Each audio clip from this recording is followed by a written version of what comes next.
Yes we are live now. Hello friends, करेंगे पियाजे, Vygotsky and Kohlberg को complete तरीके से। ये पूरी थियरीज, मतलब इसके बाद आपको पियाजे, वाइगोस्की, कोहलबर्ग तीनों की थियरीज और उनसे रिलेटेड क्वेश्चंस देखने की, समझने की जरूरत नहीं पड़ेगी। एक कंप्लीट पैकेज रहेगा, मतलब कह सकते हैं कंप्लीट मैराथन सेशन कह सकते हैं आप इसको। पता नहीं कितनी देर चले, हो सकता है वीडियो 1 घंटे का हो, 2 घंटे का हो, बट कोशिश कीजिएगा वन सिटिंग में इसको खत्म करें। और मुझे लगता है इसके बाद, इस एक पर्टिकुलर एक सिंगल सेशन के बाद, इन तीनों थियरीज में ना तो आपकी कंफ्यूजन बचेगी, और ऐसी मैं उम्मीद करती हूँ, मतलब मैं कोशिश भी करूंगी ऐसी, और ना ही आपको किसी और एग्जाम के लिए इसको अलग अलग से पढ़ना पड़ेगा। आज सीटेट के लिए पढ़ रहे हैं, कल केवीएस के लिए पढ़ेंगे, परसों DSSB के लिए पढ़ेंगे, क्योंकि मेरा कोई ऐसा पर्सनल मोटिव तो है नहीं कि ये वीडियो 6 जगह चलानी है कट पीट के। ठीक, तो ये अगर एक वीडियो आप देख लेते हैं तो आगे तक का आपका रास्ता क्लियर हो जाता है। कोई भी टीचिंग एग्जाम ऐसा नहीं है जहां पियाजे, वाइगोस्की, कोहलबर्ग से मल्टीपल क्वेश्चंस ना आते हों, सिंगल नहीं मल्टीपल क्वेश्चंस। तो स्टार्ट करते हैं आज का सेशन। और इसमें कंफ्यूजन बहुत रहती है, चाहे आप कुछ भी, कितने भी साधन अपना लें, फिर भी बहुत सारी कंफ्यूजन बाकी रह जाती है। तो कोशिश रहेगी और अंतर भी आपको समझ आएगा कि डिस्कशन में क्या एक मजा है, वो भी देखेंगे थोड़ा सा। चलिए फिर स्टार्ट करते हैं आज का सेशन। इसके बाद सिर्फ एक वीडियो लगेगा, हद से हद 2 वीडियो पूरा रिवीजन कराने में सीटेट के सिलेबस का। पियाजे की अगर हम बात करें तो पियाजे संज्ञानात्मक विकास की बात करते हैं। कॉग्निटिव मतलब संज्ञानात्मक विकास। और आजकल जो एक नया ट्रेंड है, चाहे वो DSSB का हो या केवीएस में तो डायरेक्ट ही क्वेश्चन पूछ लेता है। तो संज्ञानात्मक विकास क्या है, सबसे पहले तो ये समझना जरूरी है, या संज्ञान क्या है ये समझना जरूरी है। और अगर मैं बात करूं तो पियाजे वॉज अ स्विस साइकोलॉजिस्ट, यानी एक स्विट्जरलैंड के साइकोलॉजिस्ट थे। 1896 में इनका जन्म हुआ था, और एकदम डूड लग रहे हैं पिक्चर में। ठीक, तो ये स्कीमा बनाइए आप अपना। स्कीमा क्या है अभी समझेंगे आगे, ठीक है बात। तो पियाजे का संज्ञानात्मक विकास, कॉग्निटिव डेवलपमेंट या कॉग्निशन की अगर हम बात करें तो ये अपने आप में इंक्लूड करता है उन सभी स्किल्स को जिसके थ्रू आप जान सकते हैं, है ना, जिसके थ्रू आप नॉलेज को कंस्ट्रक्ट करते हैं। द प्रोसेस ऑफ नोइंग, ठीक, कॉग्निशन कहलाएगा। तो कॉग्निटिव डेवलपमेंट या संज्ञान की अगर मैं बात करूं तो ये रिलेटेड है आपकी मेंटल स्किल्स से, यानी आपकी मानसिक क्षमताओं से, जिसमें आपकी रीजनिंग की, जो आप रीजन करते हैं ना, तर्क जो है वो भी आपके संज्ञान से, लैंग्वेज डेवलपमेंट भी आपके संज्ञान से जुड़ा हुआ है। आपकी प्रॉब्लम सॉल्विंग, आप समस्या का समाधान जो करेंगे वो आपका कितना बेहतर जो कॉग्निशन है वो डेवलपमेंट उसका हुआ है, इस पर बेस्ड होगा। आपकी इमेजिनेशन, आपकी थिंकिंग, सारी चीजें जो भी आपके समझ से रिलेटेड हैं वो यहां आ जाएंगी। द प्रोसेस ऑफ नोइंग और द वे यू नो, ये कह सकते हैं, इसमें बहुत सारी चीजें इंक्लूडेड होती हैं। क्लियर हो गई बात?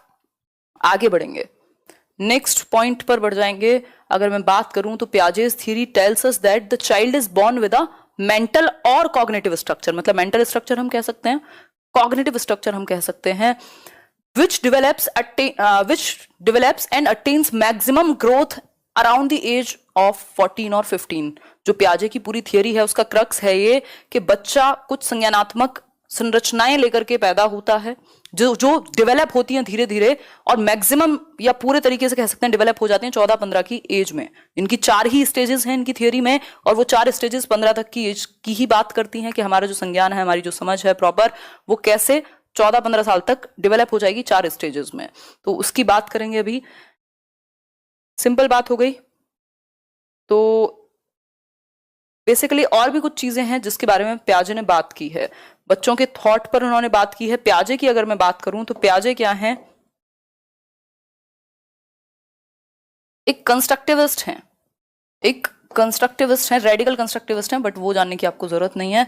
कंस्ट्रक्टिविस्ट कौन व्यक्ति जो ये माने कि बच्चा नॉलेज को कंस्ट्रक्ट कर सकता है, यानी ज्ञान का सृजन बच्चा स्वयं कर सकता है, ज्ञान का निर्माण बच्चे कर सकते हैं। यानी किसके थ्रू? एक्टिविटी के थ्रू। एक्टिविटी करके बच्चा अपने जो वर्ल्ड की नॉलेज है, जो उसका कंस्ट्रक्शन है नॉलेज का, वो कर सकता है। बच्चे क्या हैं? लिटिल साइंटिस्ट हैं, नन्हे वैज्ञानिक हैं। ये भी कौन कहेगा? पियाजे ही कहेंगे। ठीक है, इन्होंने बेसिकली कहा कि बच्चे सोच सकते हैं और वो बेवकूफ नहीं है या खाली नहीं है। ठीक है, मतलब खाली बर्तन नहीं है, वो इंक्वायरी कर रहे होते हैं अपने सेंसेस के थ्रू, और अलग अलग स्टेज में अलग अलग तरीके से वो अपने संज्ञान का निर्माण कर रहे होते हैं, यानी वो नॉलेज को कंस्ट्रक्ट कर सकते हैं।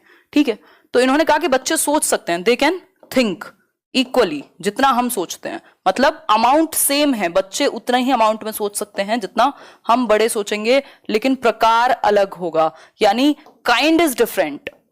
जो प्रकार है वो अलग होगा, kind is different, amount same है, सोचने की अमाउंट जो है वो सेम है।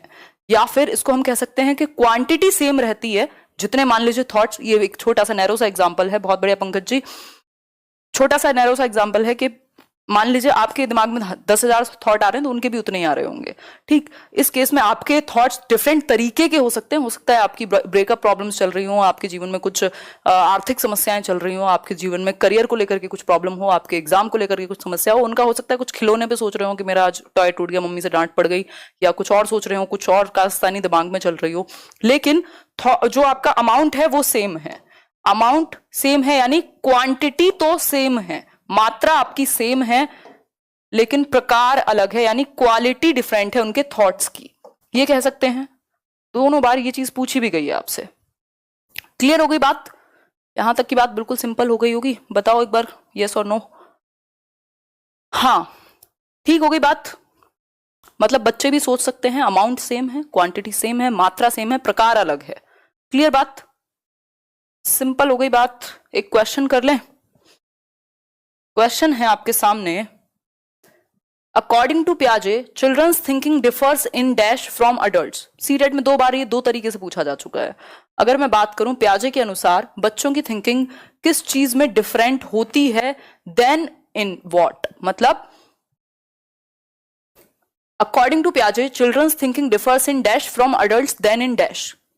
बताइए, अमाउंट में अलग है, साइज में अलग है, काइंड में अलग है, या साइज और टाइप में। 4 ऑप्शंस हैं। इंग्लिश वाले को फाइनल मानिएगा, अगर उधर कुछ मिस्टेक हो हिंदी में तो फटाफट से आंसर कीजिए। बहुत बढ़िया, काइंड एंड अमाउंट। हर्षा, बात तो ठीक लग रही है आपकी। आएंगे अभी मृगांशी, उधर भी आएंगे। पहले समझिए एक बार क्या है। हमने यही समझा था, काइंड में डिफरेंट है देन इन अमाउंट। अमाउंट की बजाय प्रकार में अलग है, सोचते वो भी उतना ही है, हम ये मान सकते हैं। तो सी ऑप्शन हो गया, प्रकार में अलग होती है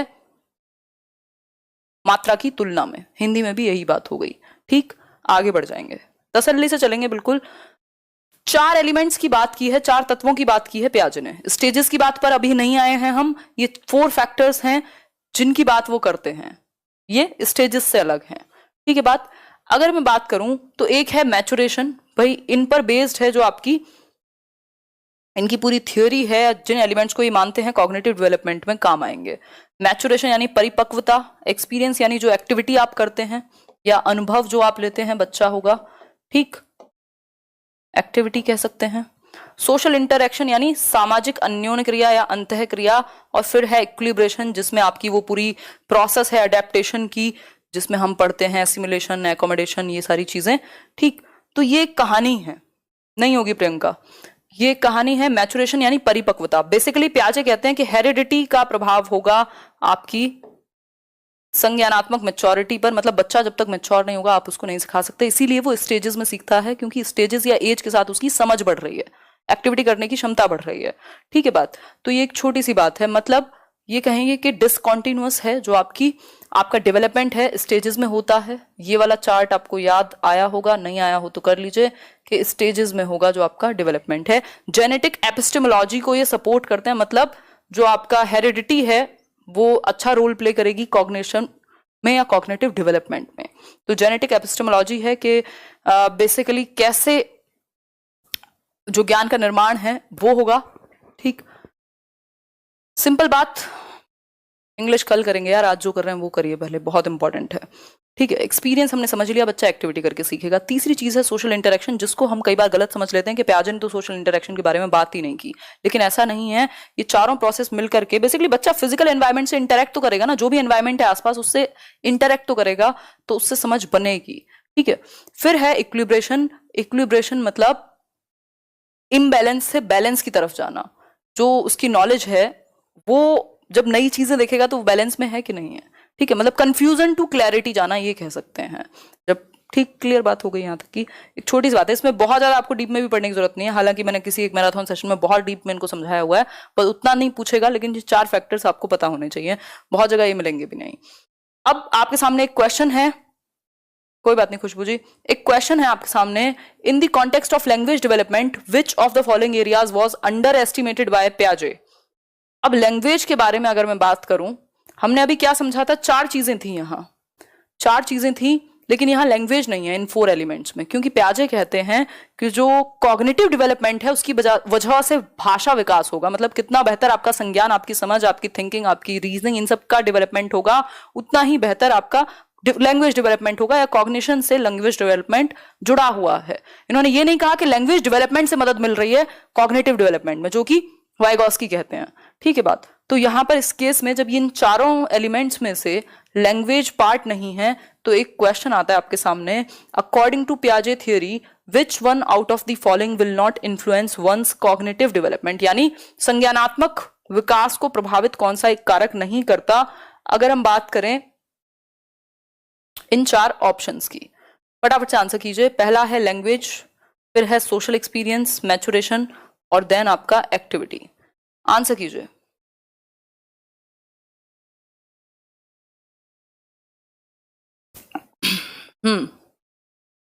ईगो सेंट्रिक स्पीच यहां ऑप्शन में नहीं है, नहीं तो आप कह देते उसको, कोई गलती नहीं थी उसमें। अभी समझेंगे।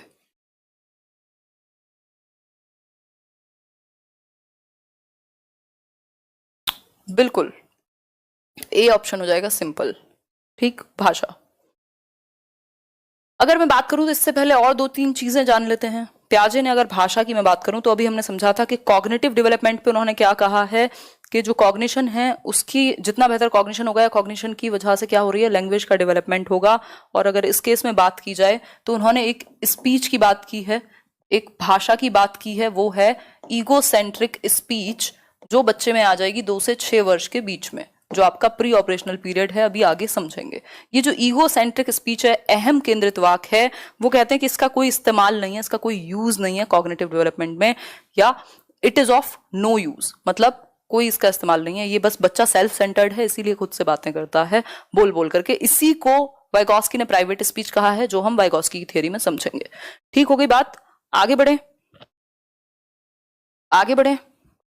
बिल्कुल, एक क्वेश्चन है इसी से संबंधित बात है, इन the context of language development, यानी भाषा विकास के कॉन्टेक्स्ट में इनमें से कौन सी एक चीज है जो अंडर एस्टिमेट की गई पियाजे के द्वारा? बताइए। Heredity, social interaction, egocentric speech, active construction by the child, क्या एक ऑप्शन होगा? भाषा के क्षेत्र में बात हो रही है, इन the context of language development, भाषा विकास के क्षेत्र में कौन सी एक चीज आपकी इंपॉर्टेंट नहीं है, या फिर उसको अंडर एस्टिमेट किया गया पियाजे के द्वारा? आंसर कीजिए। प्रदीप जी ब्लॉक होने की इच्छा कर रहे हैं आपकी, कौन सी नेहा को क्या कह रहे हो? आंसर कीजिए। बहुत बड़े अंकिता, आंसर क्या होगा? C option, egocentric speech.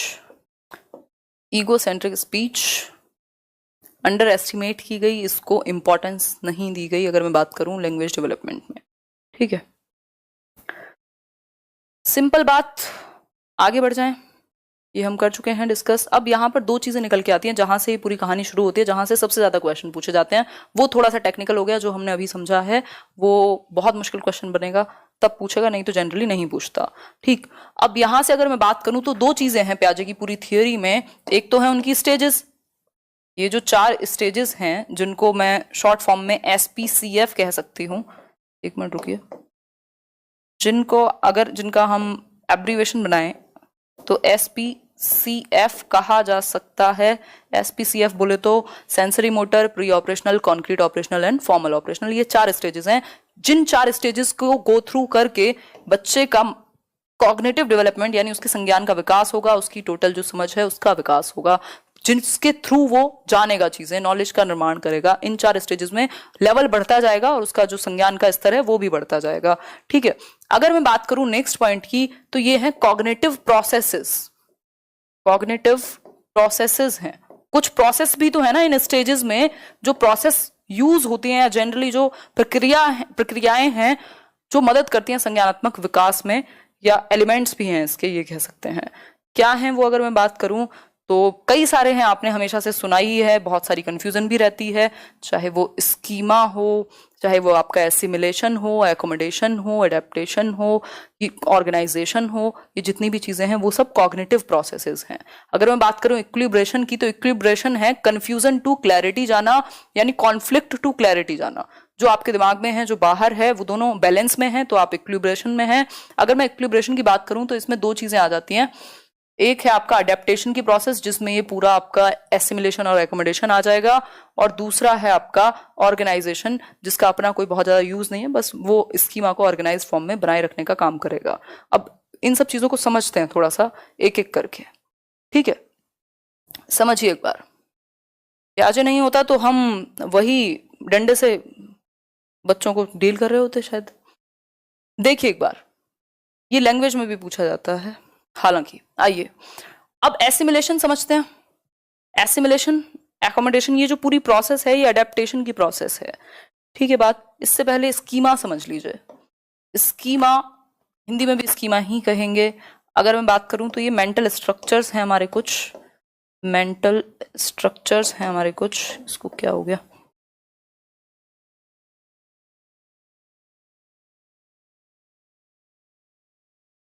मानसिक संरचनाएं हैं, ऑर्गेनाइज्ड पैकेट्स हैं इंफॉर्मेशन के, जो भी आपके दिमाग में है पड़ा हुआ, चाहे वो रिलेशनशिप्स हो। इस पेन को भी देखकर अगर आप पहचान पा रहे हैं तो इसका मतलब इसका स्कीमा आपके ब्रेन में बना हुआ है। प्याजे की पिक्चर जब आप अगली बार देख करके पहचान जाएंगे तो उसका मतलब होगा आपके दिमाग में वो पिक्चर का एक स्कीमा क्रिएट हुआ है, ठीक है?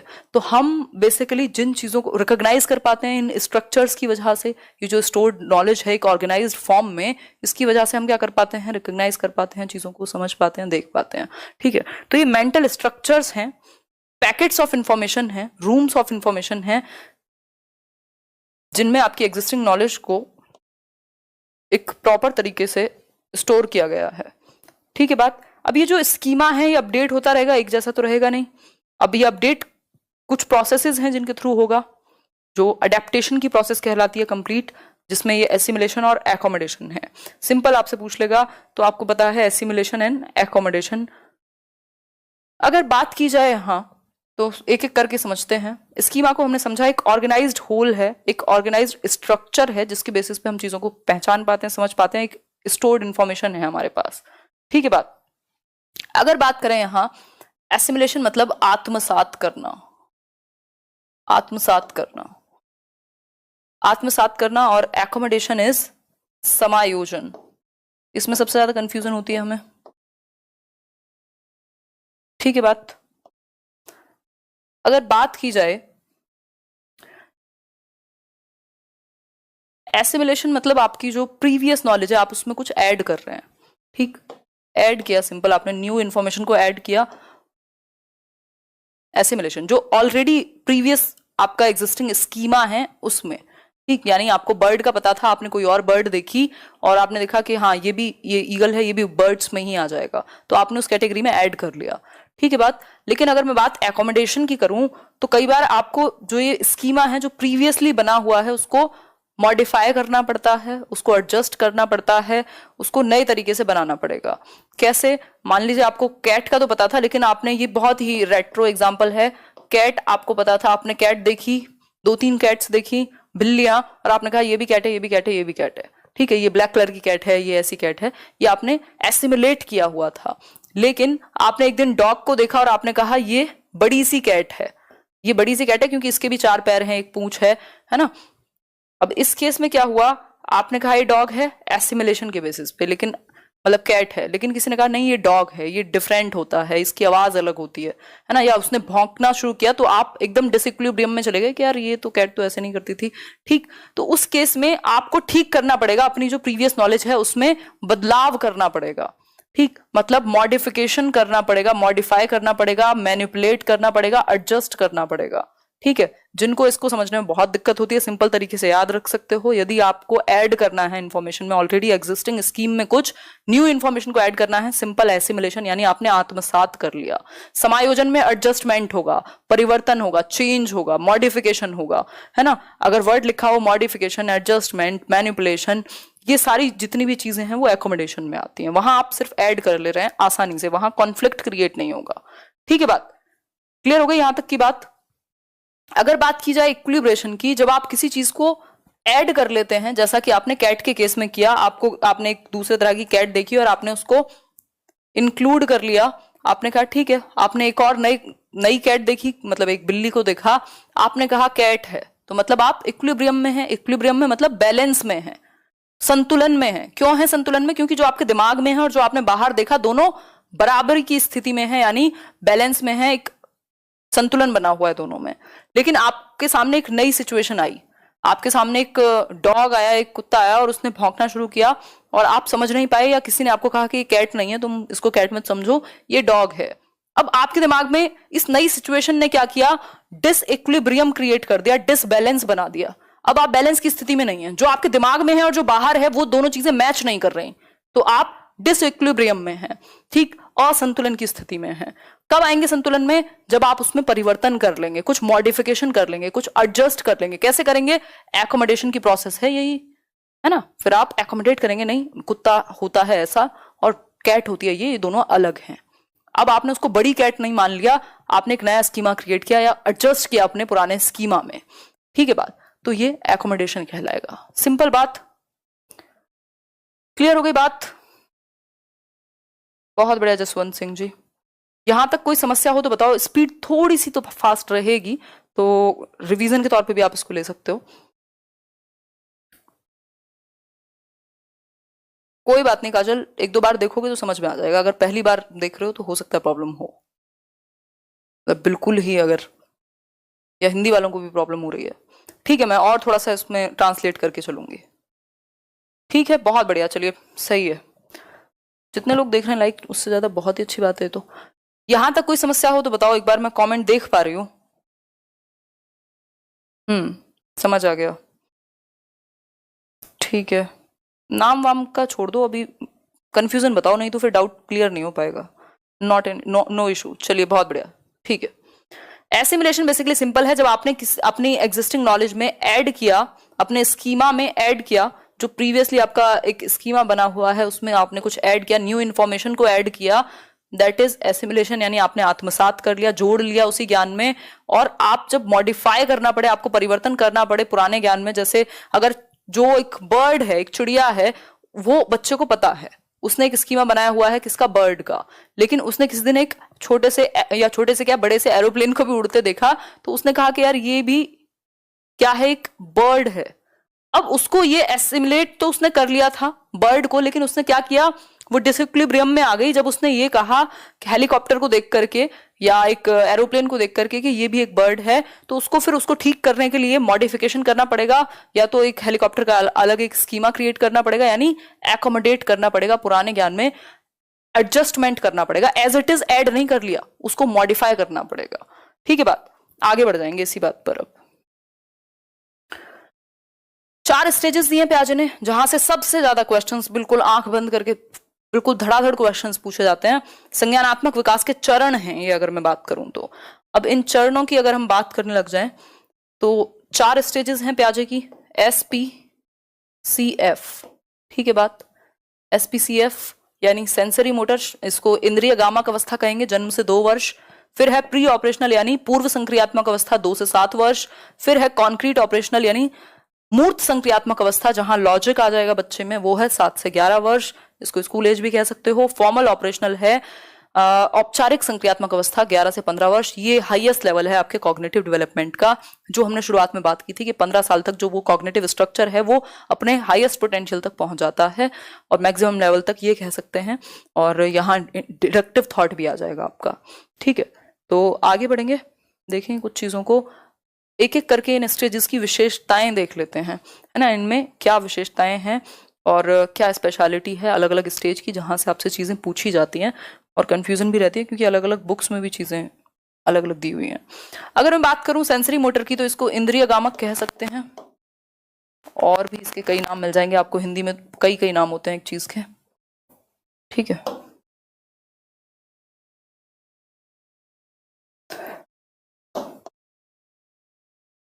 इंद्रिय गामक क्यों कह रहे हैं? ये इंद्रिय का इस्तेमाल क्यों कर रहे हैं? सेंसेस का इस्तेमाल कर रहे हैं ना, सेंसरी मोटर, सेंसेस और मोटर एक्टिविटीज, मतलब अपने सेंसेस टच फील सी ये सब देख कर करके वो, और मोटर एक्टिविटीज, चलेगा फिरेगा, कुछ करेगा, ग्रास्प करेगा, किसी चीज को पकड़ेगा, पूरा वो अपने आप में साइंटिस्ट बना हुआ है बच्चा। और इस केस में सेंसरी मोटर में बच्चा सेंसेस से सीखेगा। एक चीज पूछी जाती है कि वो कौन सी स्टेज है जब बच्चा अपनी आंखों से, हाथों से, कानों से एक्टिविटीज करके सोचता है। मतलब हम सोचते तो मन में है ना, ऐसे दिमाग में सोच लिया, आपको कुछ भी सोचना था, लेकिन बच्चा कैसे सोचेगा? किसी चीज को टच करके, फील करके, आंखों से देख करके, कुछ करके एक्टिविटी। तो ये स्टेज कौन सी हुई? Sensory motor. मैं इसको कहती हूं जनरली कि senses are teachers in this particular stage.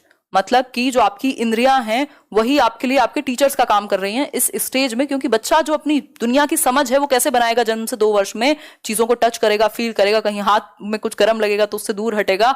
मतलब क्या हुआ कि वो अपनी समझ बना रहा है अपनी इंद्रियों का इस्तेमाल करके। ठीक हो गई बात यहां तक की? क्लियर है बात? तो ये बात हुई सेंसेस की। सेंस बेस्ड एक्शंस होंगे, मोटर एक्टिविटीज करेगा। अभी आप ऐसा, मतलब वो आप लोग फ्लाइंग बीस देखते ही हैं, मैं एग्जांपल्स भी देती हूँ कई बार। तो उनकी बेटी ने फोन तोड़ दिया। क्या किया वो, जो 2 इयर्स का एक बच्चा है, अगर उसको हर चीज, उसको नीचे, आपके घर में भी ऐसे बच्चे होंगे या छोटे जब होते हैं हम, हर चीज फेंक के कर देखनी है कि होगा क्या। ये लिटिल साइंटिस्ट बना हुआ है, वो कुछ ना कुछ एक्टिविटी करेगा, उसको टच फील और ये सारी सेंसेस के थ्रू वो काम करके वो अपनी एक समझ बनाता है। ठीक, तो ये क्या है?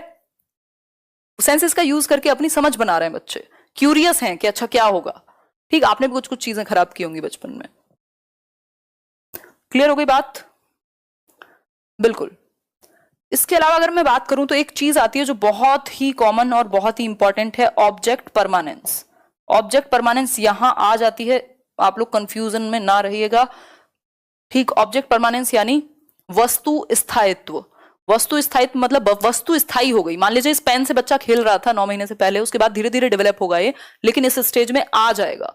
ठीक है, तो वस्तु स्थायी होती चली जाएगी। पहले वो इससे खेलता है, आप इसको ले गए, बच्चा नहीं रोएगा, ठीक है कोई बात नहीं।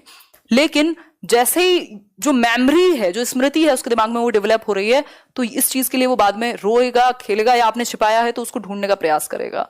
ठीक, तो मतलब वस्तु स्थायी हो गई है क्योंकि दिमाग में मेमोरी डेवलप हो रही है। तो ये हुआ क्या? Object permanence. ऑब्जेक्ट परमानेंट हो गया। अब out of site, out of mind नहीं होगा। आउट ऑफ साइट मतलब अब से पहले क्या होता था, जो आंखों के सामने है वो तो एग्जिस्ट करता है, उसका तो अस्तित्व है, लेकिन जो आपने हटा लिया उसको वो याद नहीं रखेगा।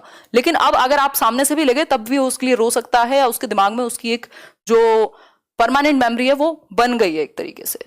क्लियर हो गई बात? हाँ है, बिल्कुल है। चलिए, पानी बहुत है यहाँ, ठीक है। क्लियर हो गई बात? बेसिक सी बात है, ये 2 बहुत इंपॉर्टेंट चीजें हैं अगर मैं बात करूं यहाँ की। हालांकि 1-2 चीजें और भी हैं बट नॉट सो इंपॉर्टेंट। एक डेफर्ड इमिटेशन होता है, बच्चे ने आपको कुछ करते हुए देखा और तब नहीं, बट थोड़ी देर के बाद या किसी दिन उसने भी वही चीज को दोहराया या वो काम किया, उस चीज का अनुकरण किया। मतलब अब उसने, इसको कहते हैं स्थगित अनुकरण।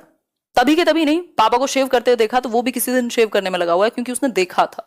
तो ये चीज भी उसके अंदर आ जाती है, डेफर्ड इमिटेशन कहते हैं इसको। क्लियर हो गई बात? बिल्कुल। बहुत सारे रिफ्लेक्सेस खत्म हो जाते हैं, कुछ रिफ्लेक्सेस रह जाते हैं, जैसे पलकों का झपकना हमेशा रहेगा।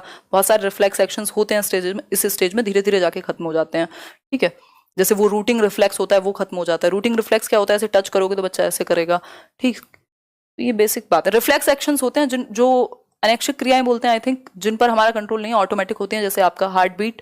ठीक, आगे बढ़ जाएंगे, नेक्स्ट स्टेज पर चलेंगे। तो यहां सेंसेस से सीखेगा बच्चा। नेक्स्ट स्टेज है प्री ऑपरेशनल। प्री ऑपरेशनल का मतलब है पूर्व संक्रियात्मक।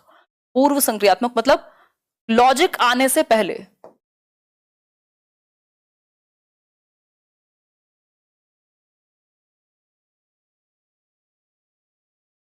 ठीक,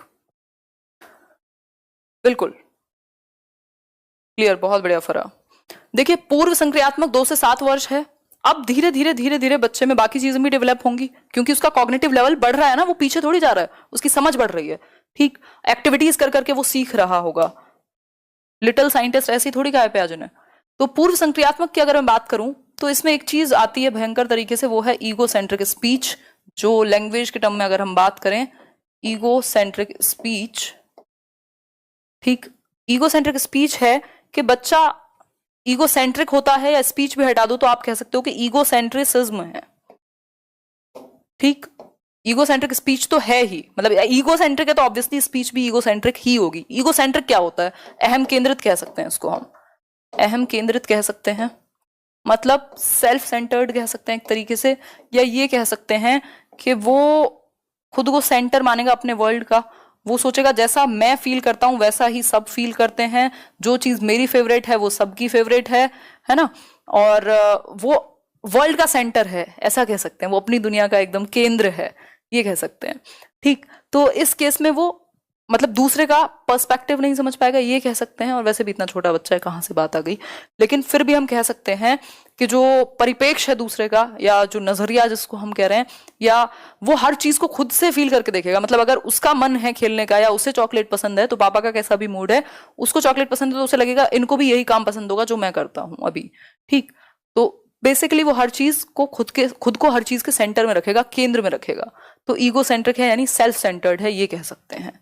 स्व केंद्रित भी कह देते हैं इसको, सेल्फ सेंटर्ड है।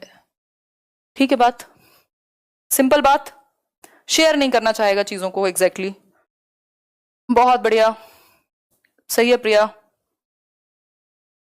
हाँ प्रदीप बिल्कुल सही बोल रहे हो, जो पिछले वाली स्टेज है वहां एक और चीज आती है, गोल डायरेक्टेड बिहेवियर, जिसको मिस कर दिया मैंने। गोल डायरेक्टेड बिहेवियर होता है लक्ष्य निर्देशित व्यवहार, कि बच्चे ने कोई चीज रखी देख ली तो वो वहां तक उसको लक्ष्य बना करके जाएगा। ये पिछली स्टेज का एक गुण है, तो ये आप सुन करके याद रखेंगे या नोट्स में ऐड कर लीजिएगा अपने। ठीक है बात, तो ये एक छोटी सी बात हो गई। यहां इंट्यूटिव रीजनिंग है, यहां बच्चा प्रॉपर लॉजिकल रीजनिंग नहीं दे सकता, इंट्यूशन के आधार पर काम करेगा। मतलब लॉजिक नहीं आया अभी, रीजनिंग नहीं आई अभी, इंट्यूशन है, या इंट्यूटिव रीजनिंग जिसको ट्रांसडक्टिव भी कह देते हैं। मतलब उसको लगता है बहुत सारी चीजों का कि ये चीज मुझे पता है। या फिर अगर मैं बात कहूं जैसे ट्रांसडक्टिव रीजनिंग की बात करूं, तो ट्रांसडक्टिव रीजनिंग में होता है कि वो टेढ़े मेढ़े लॉजिक देगा जो लॉजिकल नहीं है अपने आप में, है ना। जैसे उसको लगता है कि भाई जो चंद्रमा है, जो मून है, वो क्या है, एक गोल है, और जो मेरी बॉल है वो भी गोल ही है, इसलिए जो मेरी बॉल है वो चंद्रमा है तो मेरी बॉल है जो मून है वो बॉल की तरह है। इस तरीके की चीजें वो अपने आप रिलेशन बनाने की कोशिश करता है। ठीक है बात, धन्यवाद रितेश। आगे बढ़ते हैं। सिंपल, यहां तक की बात क्लियर हो गई आपकी। अब यहां इरिवर्सिबिलिटी होती है, बच्चा अपने थॉट को रिवर्स नहीं कर पाएगा। इरिवर्सिबिलिटी होती है यानी अपरिवर्तनशीलता का गुण होगा। मतलब वो जैसे 5+4 है तो ये 9 है, और 4+5 कह लीजिए, या 2+2+5 ये भी 9 होंगे। मतलब वो रिवर्स नहीं कर पाएगा अपने थॉट को। अगर आपने उसको कहीं भेजा है, वहां से वापस आने के रास्ते में भी उसको प्रॉब्लम हो सकती है, क्योंकि वो रिवर्स नहीं कर पाता थॉट को। सेंट्रेशन का गुण है, मतलब एक ही एस्पेक्ट देख पाता है किसी एक चीज का। केंद्रीकरण है, विकेंद्रीकरण नहीं आया, मतलब वो बाकी एस्पेक्ट्स, बाकी परिप्रेक्ष्य नहीं समझ पाता किसी एक चीज की, वो एक ही तरह से देख पाता है। मतलब अगर उसको ये पेन देखना है, या तो वो उसकी हाइट ही देखेगा या फिर इसके कलर पे ध्यान होगा, दोनों में से एक ही चीज पर फोकस होगा। मतलब एक ही गुण पर वो फोकस कर पाता है इस स्टेज में। क्लियर हो गई बात। एक और चीज है यहां, वो है एनिमिज्म। एनिमिज्म है निर्जीव चीज को सजीव समझना, जीववाद कहते हैं इसको आई थिंक। निर्जीव चीज को समझ कैसे वो सजीव समझेगा? भाई कोई बॉक्स है, उससे उसका पैर टकराया और चोट लग गई, ठीक, बहुत बढ़िया। अब इस बॉक्स से उसका पैर टकराया और चोट लग गई तो अब वो रोने बैठ गया, लेकिन आपने अगर इस बॉक्स को 2-3 थप्पड़ लगा दिए, या उसको कहा कि मेरे बच्चे को कैसे मारा ये वो, तो वो खुश हो जाएगा, या उसको अच्छा फील होगा कि इसको भी दर्द हुआ होगा जैसे मुझे हुआ इसके चोट पहुंचाने से। मतलब वो जिन चीजों में लाइफ नहीं है उनको भी वो समझता है कि ये सजीव हैं। क्लियर, तो ये हुआ एक एनिमिज्म, एनिमिस्टिक है ये कह सकते हैं। ठीक है बात, धन्यवाद रॉकस्टार। आगे बढ़े, ये मेन हाइलाइट्स थे आपके सेकंड स्टेज के। अब थोड़ा सा थर्ड स्टेज को रिवाइज करते हैं। कॉन्क्रीट, ये बहुत इंपॉर्टेंट है, यहां से बहुत क्वेश्चन पूछा जाता है, वहां से भी ईगो सेंट्रिज्म पर, इरिवर्सिबिलिटी पर, एनिमिज्म पर क्वेश्चन बनता है। ठीक है बात, साधन और साध्य में बताएंगे किसी दिन डिफरेंस, अभी प्याजे पढ़ लेते हैं। ठीक, अगर मैं बात करूं कॉन्क्रीट ऑपरेशनल की, तो इसको मूर्त संक्रियात्मक कहते हैं। मूर्त संक्रियात्मक, मूर्त और अमूर्त क्या है? मूर्त वो जिसको आप टच और फील कर सकें, देख सकें सामने। अमूर्त वो जो आपके आइडियाज में है, आपकी इमेजिनेशन में है, ठीक, आपकी कल्पना में भी कह सकते हैं, ठीक। तो कॉन्क्रीट क्या है? ऐसी चीजों से आप सिखाते हैं इस स्टेज में, या ऐसी चीजें जिनको वो देख सकता है, टच कर सकता है, फील कर सकता है, उनको वो जल्दी समझ लेता है, यानी इंडक्टिव थॉट उसके अंदर आ जाता है इस स्टेज में। इंडक्टिव क्या है? आगमन विधि कहेंगे, इंडक्टिव थॉट, या लॉजिक आ जाएगा सबसे पहले। अगर लॉजिक आएगा तो वो यही स्टेज है। लेकिन लॉजिक किसके बारे में? लॉजिक अबाउट कॉन्क्रीट थिंग्स, जिनको वो देख सकता है, टच कर सकता है, फील कर सकता है, उनके बारे में वो तर्क भी लगाने लगेगा। रीजनिंग आ गई ना अब, तो वो तर्क लगा पाएगा, रीजनिंग आ गई, ठीक है बात। अरुणा जी देखिए एक बार सेशन देखिए। तो यहां तक की बात, 3 चीजें आती हैं यहां जो बहुत इंपॉर्टेंट है। CCS, ये चौधरी चरण सिंह यूनिवर्सिटी नहीं है, इनका अपना मीनिंग है। कंजर्वेशन, क्लासिफिकेशन, सीरिएशन, बहुत इंपॉर्टेंट है, बहुत बार पूछी जाती है आपसे, ठीक है बात। हेलो नम्रता, क्लियर हो गई बात? अगर मैं बात करूं ये CCS की, तो इन तीनों को समझते हैं आप, और ये इनको समझना थोड़ा सा इंपॉर्टेंट है। देखते हैं एक बार। कंजर्वेशन है यानी संरक्षण कहते हैं इसको। पियाजे ने एक्सपेरिमेंट भी किया था अपने बच्चों पर ही, ठीक। उन्होंने कुछ 2-3 ट्यूब्स दी थी, ठीक, जो एक की लंबाई ज्यादा थी, एक की चौड़ाई ज्यादा थी, इस तरीके से। संरक्षण क्या है? कंजर्वेशन है कि अब रिवर्सिबल थॉट आ गया बच्चे में, रिवर्सिबिलिटी आ गई। अब वो थॉट को पलट करके देख सकता है, पलटावी का गुण आ गया, रिवर्सिबल थिंकिंग आ गई। मतलब अब उसे ये पता है कि शेप और साइज चेंज होने पर क्वांटिटी सेम रहती है। मतलब अगर आपने इन बॉल्स को जोड़ करके एक अलग सा साइज और शेप बना दिया, तो इसका मतलब ये नहीं कि इनकी क्वांटिटी चेंज हो गई है। ये बॉल अगर 8 थी तो अब 8 ही होंगी, 5 थी तो 5 ही रहेंगी। तो अगर आप शेप और साइज को चेंज कर दें तो क्वांटिटी सेम ही रहती है। आशु बहुत बढ़िया। तो ये आप एग्जाम्पल देख रहे हैं। मतलब अब उसे पता है, अगर आप उसे एक बड़ी चॉकलेट दे रहे हैं और आप उसको कई सारे उसके छोटे छोटे टुकड़े दे रहे हैं, आधे टुकड़े दे रहे हैं, तो अब वो बड़ी चॉकलेट को समझने लगेगा। मतलब बहुत बढ़िया पूनम जी। अगर मैं बात करूं तो उसको पता है कि 1 लीटर पानी है अगर, तो आप उसको बॉटल में डाल दीजिए, आप उसको एक बड़े से टब में डाल दीजिए, आप उसको किसी बाल्टी में डाल दीजिए, वो 1 लीटर ही रहेगा। अब वो बाहर से शेप देख करके, साइज देख करके, वॉल्यूम का पता उसको लग जाए, मतलब कंफ्यूज नहीं होगा वॉल्यूम में, या ये नहीं मानेगा जो चीज बड़ी दिख रही है वो बड़ी है। मतलब डिसेंट्रेशन आ गया।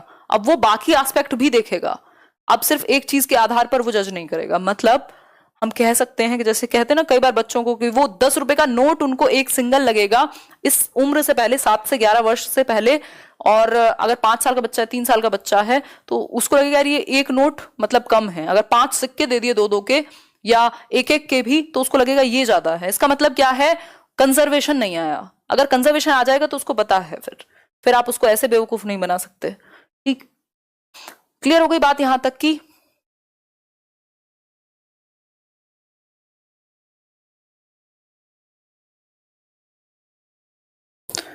देखिए एक बार चला होगा अभी फिर से। ये कुछ ना कुछ प्रॉब्लम्स होती रहती हैं आजकल। अभी चल गया होगा, देखो एक बार। चल तो गया, ठीक है, कोई इशू नहीं है। बफरिंग, हाँ बफरिंग चल गया ना अभी। कमेंट करके बताओ फटाफट से ओके है कि नहीं। चलिए ठीक है, आगे बढ़ते हैं फिर। नाउ इट्स ओके, चलिए बहुत बढ़िया। बस शुक्र मनाओ कि जाए ना, ठीक है। तो कंजर्वेशन मतलब रिवर्सिबल थिंकिंग आ गई।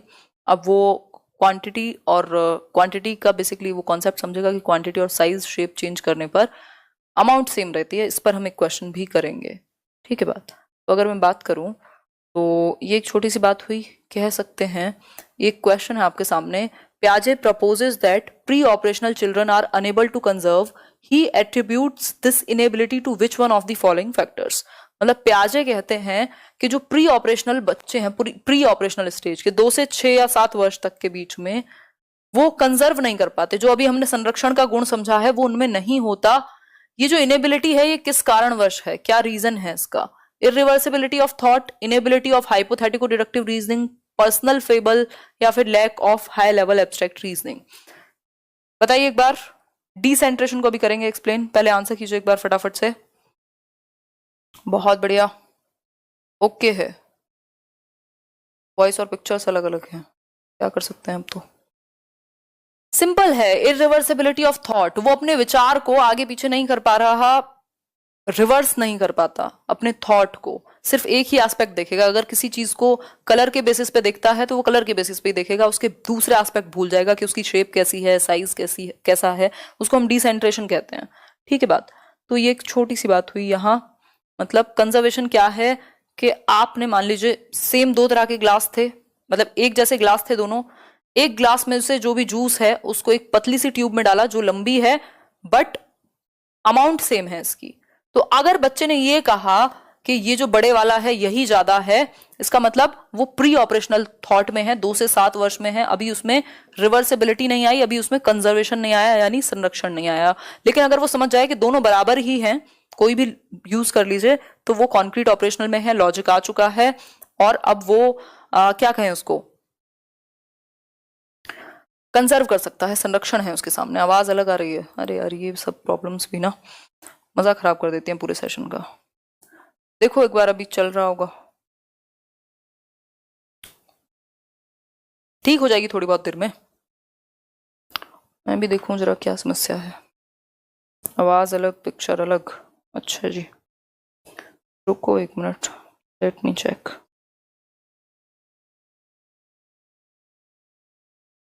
ठीक चल रहा है, कोई दिक्कत नहीं है, हाँ तो ठीक है। चलिए फिर बढ़ते हैं आगे। मेरा बर्थडे है, रिजवान हैप्पी बर्थडे, और जिनका भी है, और जितने लोग भी अब कहेंगे जिनका नहीं भी है उनको भी, ठीक है। आगे बढ़ते हैं, चलिए कंटिन्यू रखिए, बिल्कुल। चलिए फिर पीछे चलते हैं वापस से। अभी तो वाइगॉस्की है, फिर कोहलबर्ग करेंगे। बाकी की 2 चीजें भी आती हैं, सीसीएस पढ़ा था ना हमने। देखो डिसेंट्रेशन है जब आप एक ही एस्पेक्ट में ना देखें, एक चीज के बाकी भी तरीके हो सकते हैं, उसके बाकी भी एस्पेक्ट हो सकते हैं, ये आप देखने लगे। सिर्फ एक ही एस्पेक्ट पर फोकस ना करें, पूरी एनर्जी आप एक ही जगह नहीं लगा दे रहे हैं। जैसा मैंने बताया कि अगर एक बॉक्स है छोटा, तो इसके कलर पर, या तो अगर जो बच्चा सेंट्रेशन में है, मतलब केंद्रीकरण है, विकेंद्रीकरण नहीं आया, तो वो सिर्फ या तो इसका कलर ही देखेगा या तो इसकी शेप ही देखेगा, वो इसके बाकी एस्पेक्ट नहीं देखेगा। ठीक, कि इसकी शेप भी है, इसका कलर भी है, इसमें ये भी फीचर है, ये है। तो ये डिसेंट्रेशन है, जब आप अलग अलग तरीके से या उसके अलग अलग यूजेस को देख सकते हैं, या अलग अलग एस्पेक्ट्स को देख सकते हैं। क्लियर हो गई बात? थोड़ा सा समझ लेते हैं अब क्लासिफिकेशन के बारे में। क्लासिफिकेशन को वर्गीकरण कहते हैं, और ये बहुत पूछा जाता है। क्लासिफिकेशन कब आएगा? तो आपकी कॉन्क्रीट ऑपरेशनल स्टेज में 7 से 11 वर्ष में। 7 से 11 वर्ष में क्लासिफिकेशन क्या है? आप अलग अलग विशेषताओं के आधार पर वर्गीकृत कर सकते हैं, अलग अलग कैटेगरीज में विभाजित कर सकते हैं चीजों को। जैसे यहां आप देख रहे हैं, ये सर्कल है, यानी वृत्त कहते हैं आई थिंक, तो उसको आपने एक अलग कैटेगरी में डाल दिया। ये स्क्वायर है तो आपने एक अलग साइड में डाल दिया। ये रेक्टेंगल है तो उसको अलग डाल दिया, और उसमें भी कलर देखा कि जो ग्रीन रेक्टेंगल है उसको ग्रीन के साथ रखा, जो व्हाइट रेक्टेंगल है उसको व्हाइट के साथ रखा। यानी कि आप विशेषताओं के आधार पर क्या कर सकते हैं? कैटेगरीज में विभाजित कर सकते हैं, वर्गीकरण कर सकते हैं। दैट इज कॉल्ड क्लासिफिकेशन, यानी कि वर्गीकरण। क्लियर हो गई बात? यहां तक की बात क्लियर? मैच नहीं कर रही वॉइस, कौन कह रहा है? मैच या सही चल रही हैं चीजें, ठीक है बात। आगे बढ़ते हैं। तो ये हुआ क्लासिफिकेशन, जब आप विभाजित कर सकते हैं। सीरिएशन, सीरिएशन क्या है? सीरिएशन मतलब आप सीरीज में विभाजित कर रहे हैं, सीरीज में लगा पा रहे हैं, ये कह सकते हैं। क्रमिक रूप से आप लगा पा रहे हैं, ये कह सकते हैं। भाई छोटा, फिर उससे बड़ा, फिर उससे बड़ा, फिर उससे बड़ा, असेंडिंग डिसेंडिंग दोनों ऑर्डर्स में आप लगा सकते हैं। ये है सीरिएशन। जैसे आप देख रहे हैं, ये सबसे छोटा, फिर उससे बड़ा, फिर उससे बड़ा, फिर सबसे बड़ा। उसी तरीके से आप सबसे बड़ा, फिर उससे छोटा, फिर उससे छोटा, मतलब असेंडिंग और डिसेंडिंग ऑर्डर में आप सीरीज में लगा सकते हैं, ये कह सकते हैं इसको हम। क्लियर हो गई बात? यहां तक की बात।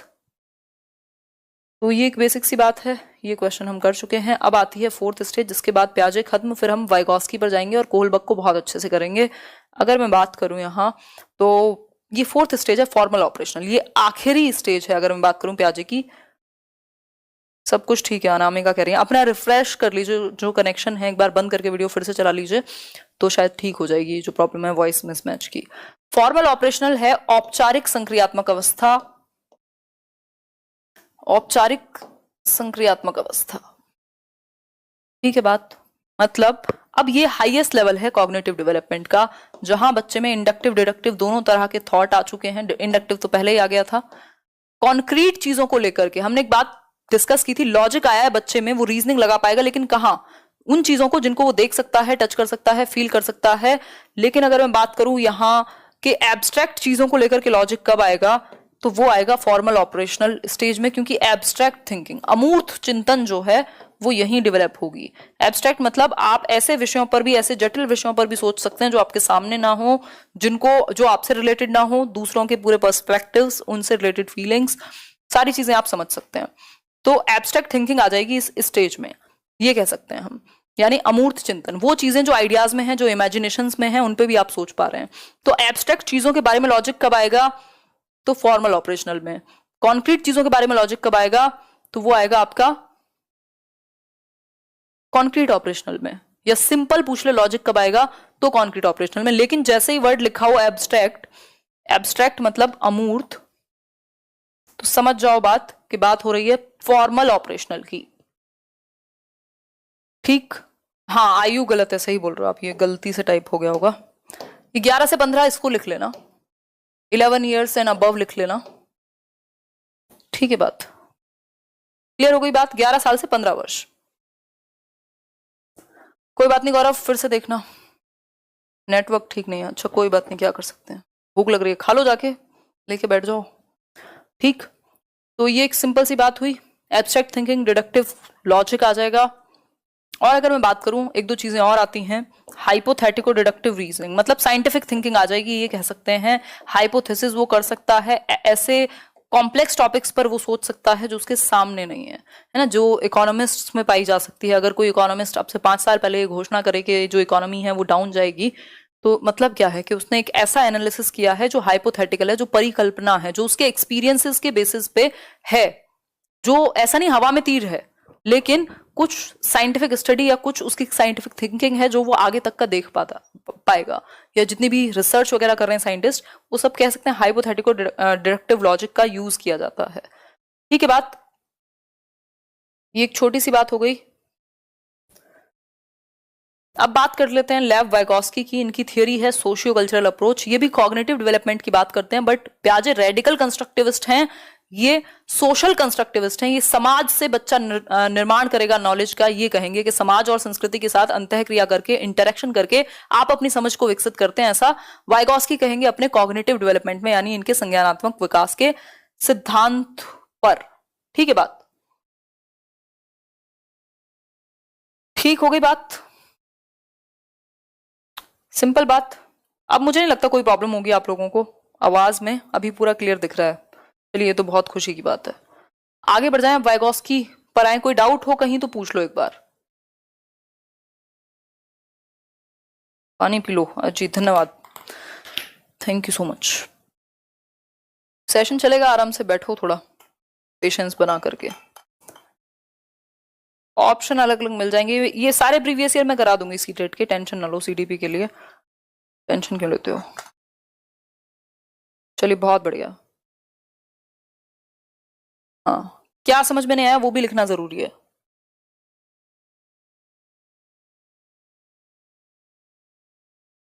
हाँ धमाकेदार रहेगा बिल्कुल रिवीजन, धन्यवाद। गोल ओरिएंटेड कौन सी स्टेज में आएगा? गोल डायरेक्टेड बिहेवियर जन्म से 2 वर्ष। दिशा निर्देशित व्यवहार, उसने रिमोट देख लिया अगर वहां रखा हुआ, तो वो उसके लिए वो गोल है अपने आप में, और वो उस दिशा में व्यवहार करेगा। वो चल के जाएगा, उसको टच करेगा, देखेगा जो भी करना है। उसके बाद क्या होगा, वो उसको टच करके उसे नुकसान हो फायदा हो वो बाद में पता लगेगा, लेकिन उसने एक गोल बना लिया और उसकी तरफ वो डायरेक्शन में बढ़ेगा। ठीक है बात, तो ये एक बेसिक सी बात हो गई, क्लियर बात। आगे बढ़ेंगे, अब रिवीजन में पूछ लेना अगर कोई भी डाउट हो, मतलब लास्ट में पूछना, फिर मैं एक बार और बता दूंगी। अगर मैं बात करूं वाइगोस्की की, तो वाइगोस्की का सोशियो कल्चरल अप्रोच कहा जाता है। इनका भी संज्ञानात्मक विकास का ही सिद्धांत है, लेकिन इनकी थियोरी को सोशियो, देखिए एक बार अभी चल पा रहा होगा, कुछ ये नेटवर्क इशू है बीच में, बट क्या कर सकते हैं। थियोरी तो आज तीनों कंप्लीट करेंगे चाहे कुछ हो जाए, ठीक है, कोई इशू नहीं है। थियोरीज तो कंप्लीट होंगी तीनों, एक बार आप देखिए, बताइए कि चल पा रहा है कि नहीं, एक बार चेक कीजिए। हाँ अभी चल रही हैं चीजें, चलिए बहुत बढ़िया, सही है, सही है, सही है।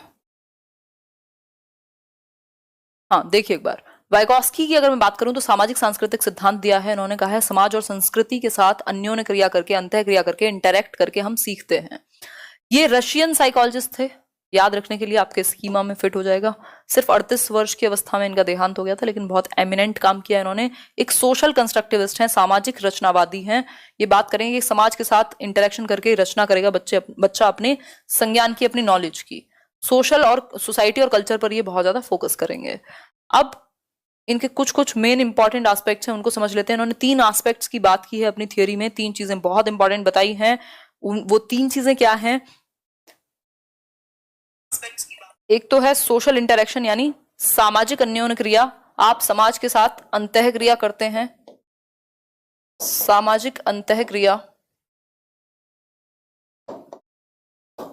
ठीक। दूसरा है कल्चर यानी संस्कृति,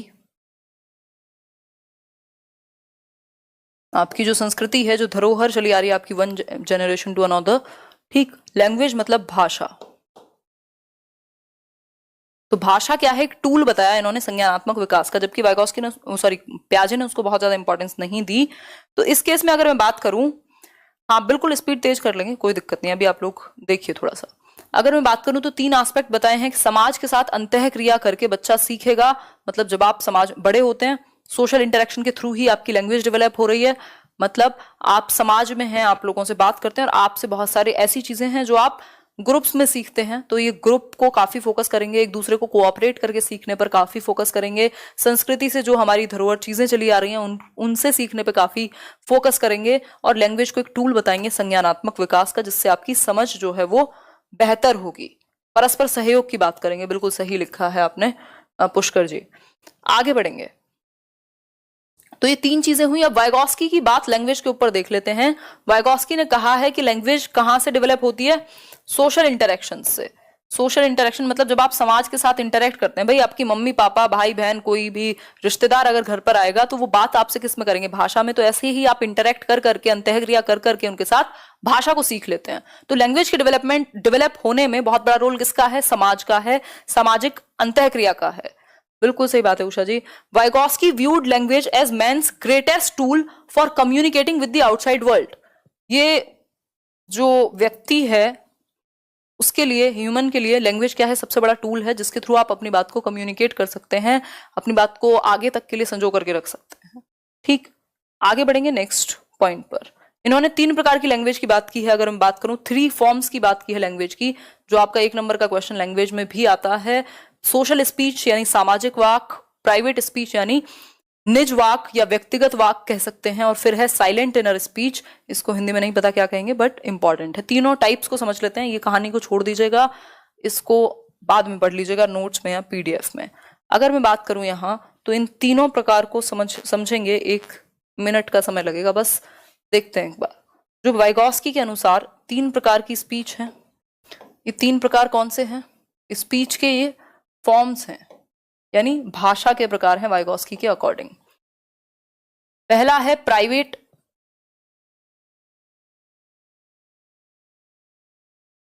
पहला हुआ सोशल स्पीच, सोशल स्पीच। दूसरा है आपका प्राइवेट स्पीच, जिसको निजी वाक कह सकते हैं। और तीसरा है silent inner speech, silent inner speech. ठीक है, बात क्लियर हो गई यहां तक की बात? हाँ, नीरव वाक बहुत बढ़िया सूचना जी। ठीक, अगर मैं बात करूं सोशल स्पीच की, तो ये 2 साल के आसपास बच्चा बोलने लग जाता है। ठीक, 2 साल के आसपास बच्चा बोलने लग जाएगा। वो प्रोफेसर स्मिथ वाली बात भी आप याद कर सकते हैं कि 1 साल में 3 वर्ड की वोकैबुलरी है, फिर 2 साल में 272, और 5 साल में 2072। यानी वो 2 वर्ड्स को जोड़ करके एक वाक्य बनाने लग जाएगा 2 साल में। टेलीग्राफिक स्पीच, मतलब वो बोलने लगेगा, थोड़ा थोड़ा कुछ आपसे मांगने लगेगा, दूध वूध या जो भी उसको चाहिए। तो ये हो गई सोशल स्पीच, जब बच्चा समाज में बात करे, मतलब बाहर वो बात कर रहा है आपसे या किसी और से, खुद से नहीं। फिर है प्राइवेट स्पीच। प्राइवेट स्पीच को निजी वाक्य कहते हैं। निजी इसलिए कहते हैं या निज इसलिए कहते हैं क्योंकि बच्चा स्वयं से बात करेगा, बोल बोल के, वो खुद से बोल बोल करके बात करेगा, और ये इस 3 से 6 वर्ष के बीच में होगी ये चीज।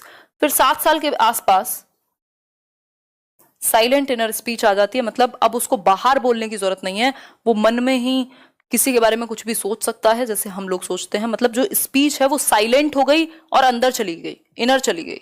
ठीक, तो ये कह सकते हैं। यहां सबसे पहले जो एक बात पूछी जाती है वो आती है प्राइवेट स्पीच की। बहुत बार ये क्वेश्चन आता है, प्राइवेट स्पीच है जब बच्चा बोल बोल कर खुद से ही बात करे। तो वाइगॉस्की कहते हैं वो खुद को डायरेक्शन देगा, खुद को वो दिशा देता है जब वो बोल बोल करके खुद से बात करे। मान लीजिए ये उसकी एक कोई एक उसने रेलगाड़ी बनाई है, कोई एक ट्रेन का वो पटरी बनाने में लगा हुआ है, तो वो कहेगा ये वाला पीस कहाँ गया। कोई पजल सॉल्व करने में लगा हुआ है तो कि ये वाला कलर कहाँ गया, ये वाला पीस कहाँ गया, इसको कैसे अरेंज करना है, ये सारी चीजें आएंगी। ठीक, मौन वाक भी कह सकते हैं साइलेंट इनर स्पीच को, ये मन में होगा। सोशल स्पीच जब बच्चा सबसे बोल करके बात करेगा। ठीक है बात, अपने एक्शंस को गाइड करता है बच्चा, ऐसा वाइगॉस्की कहेंगे कि भाई वो खुद से ही बोल बोल कर बात इसलिए करता है ताकि खुद को डायरेक्शन दे सके, खुद को एक दिशा दे सके, खेल में भी और वैसे भी, और ये इसके संज्ञानात्मक विकास में हेल्प करेगी जो आपकी लैंग्वेज है, ऐसा वाइगॉस्की मानेंगे। ठीक है बात, सिंपल।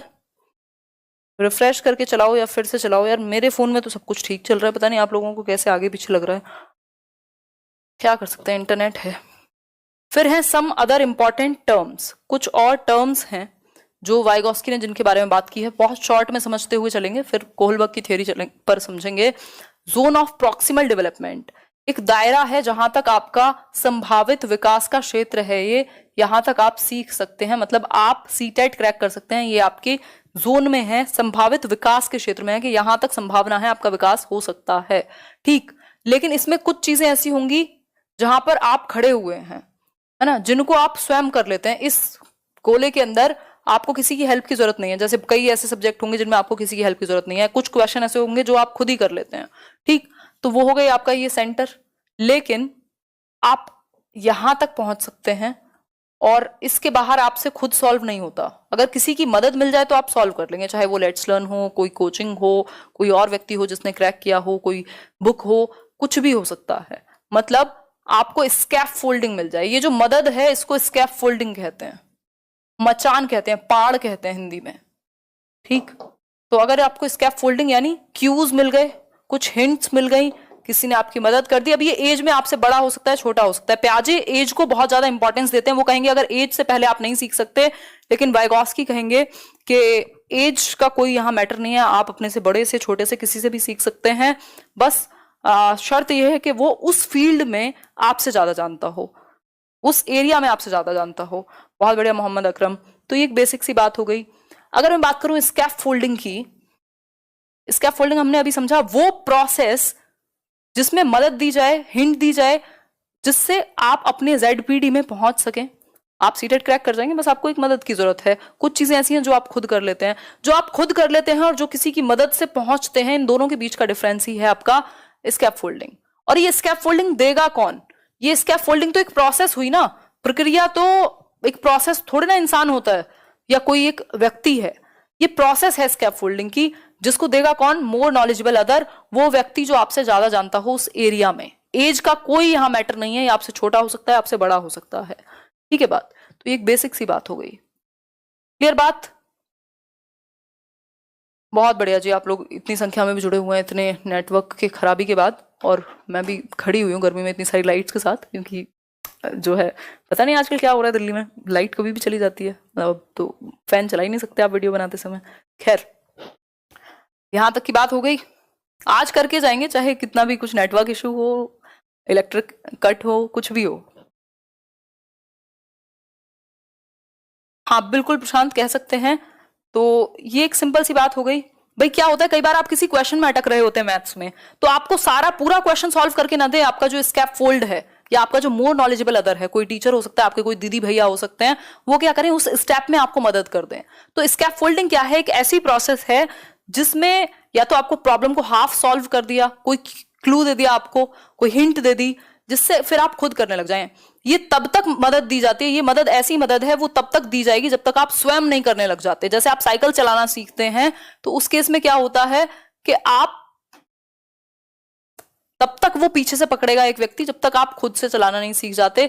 जब आप खुद चलाना सीख जाते हैं वो पीछे से छोड़ता चला जाएगा और आप खुद इंडिपेंडेंटली उस चीज को करते चले जाएंगे, तभी तो पेपर आप दे के आएंगे, आपके साथ कोई और थोड़ी जाएगा। तो ये मदद तब तक की है जब तक आप इंडिपेंडेंटली नहीं कर पाते उस चीज को। ठीक है बात? चलिए बहुत बढ़िया, धन्यवाद आपका। आगे बढ़े, यहां तक कोई डाउट हो तो बताओ, फटाफट से बताओ, बस एक कुछ सेकंड्स में बता दो, फिर आगे बढ़ जाएंगे। हम्म, सही है, कोई बात नहीं बट केजरीवाल बिजली थोड़े ना चलाते हैं खैर कोई बात नहीं, ठीक है, बहुत सारे लोगों को हो रहा है और भी, नो डाउट। चलिए फिर आगे बढ़ते हैं। तो ये ZPD या स्कैफोल्डिंग या मोर नॉलेजेबल अदर की अगर हम बात करें तो ZPD है वो दायरा, वो सर्कल जहां तक आपका विकास संभावित रूप से हो सकता है। एक एरिया वो भी होगा जिसके बाहर आप सीख ही नहीं सकते, वो ZPD के बाहर की बात हो गई। इस ZPD में आपको स्कैफोल्डिंग की जरूरत पड़ेगी अगर आपको किसी की मदद मिल जाए, जो टेम्परेरी हेल्प है, जब तक आप खुद नहीं कर सकते या करना नहीं सीख जाते। ये देगा कौन? MKO। फॉर एग्जाम्पल, साइकिल चलाना आपके दायरे में है, आपके ZPD में है, लेकिन आपको स्कैफोल्डिंग चाहिए। आप पैडल तो मार सकते हैं, आप पकड़ भी सकते हैं हैंडल, ये आपका खुद एक्चुअल में आप जो कर सकते हैं, लेकिन आपको एक मदद चाहिए यहां तक पहुंचने के लिए। तो जो आप खुद कर सकते हैं, इस पे बैठ सकते हैं आप खुद, और जो आप मदद के साथ कर सकते हैं, उसी के बीच के डिफरेंस को हम यहाँ क्या कह रहे हैं? ZPD कह रहे हैं। ठीक, मतलब जो आपके फादर हैं या कोई भी आपसे बड़ा है, वो मोर नॉलेजेबल अदर बन गया, और ये जो प्रोसेस है हेल्प की, ये स्कैफोल्डिंग कहलाएगी। और यहाँ ये स्कैफोल्डिंग हटा दी जाएगी। ये तब तक की सीढ़ी है जब तक आप ऊपर पहुंच नहीं जाते, फिर आपको हटा दिया जाएगा जो हेल्प है। तो ये टेम्परेरी स्ट्रक्चर ऑफ हेल्प है, परमानेंट नहीं है। एक क्वेश्चन कर लेते हैं यहां से। While working on a jigsaw puzzle, 5 years old Najma says to herself, "Where is the blue piece? No, not this one, darker one that would go here and make this shoe." This kind of talk is referred to by Vygotsky। मतलब एक question है simple आपसे कि अगर मैं बात करूं तो एक बच्ची है नजमा, संभावित विकास का क्षेत्र कहते हैं। कुणाल, मैं कई बार बता चुकी हूँ, हिंदी वालों के साथ, सबके साथ तो वैसे जनरलाइज नहीं कर सकते, बट कुछ लोगों के साथ समस्या ये होती है वो ध्यान से नहीं सुनते, और ट्रांसलेशन में उनको लगता है जो लिखा है मैंने बोला नहीं है। बहुत सारी चीजें मैं ट्रांसलेट कर देती हूँ, ठीक है? तो थोड़ा सा समझिए, 5वीं क्लास में तो है नहीं यार आप लोग। जिगसॉ पहेली को करते समय 5 वर्ष की नजमा स्वयं से कहती हैं, वो खुद से बोल रही है करते हुए। एक पजल है, उसमें कुछ नीले बॉक्सेस हैं, कुछ रेड बॉक्सेस हैं, उनको लगाते हुए एक नीला बॉक्स उठाया और कहा यार ये वाला नहीं, वो ब्लू वाला। हम भी कई बार करते हैं, अरे ये ऐसे क्यों नहीं हो रहा क्वेश्चन, मतलब हम खुद से बात कर रहे हैं। तो ये क्या है? वाइगॉस्की इसको क्या कहेंगे? Talk allowed, private speech, egocentric या स्कैफोल्डिंग? फटाफट से आंसर कीजिए। ईगोसेंट्रिक बिल्कुल नहीं लिखेंगे। ईगोसेंट्रिक तो प्याजे ने कहा है, और प्याजे ने कहा है ये किसी काम की नहीं है। लेकिन इसको प्राइवेट स्पीच वाइगॉस्की कहेंगे, क्योंकि बच्चा खुद को निर्देशन देता है, इसको करते समय खुद को संबोधित करता है, व्यक्तिगत वार्ता में खुद को डायरेक्शन देगा। उसको पता है ना वो क्या कर रहा है, तो वो खुद को ही डायरेक्शन देने का काम करेगा। ठीक है, लर्न विथ फन रवि। आगे बढ़ जाएंगे।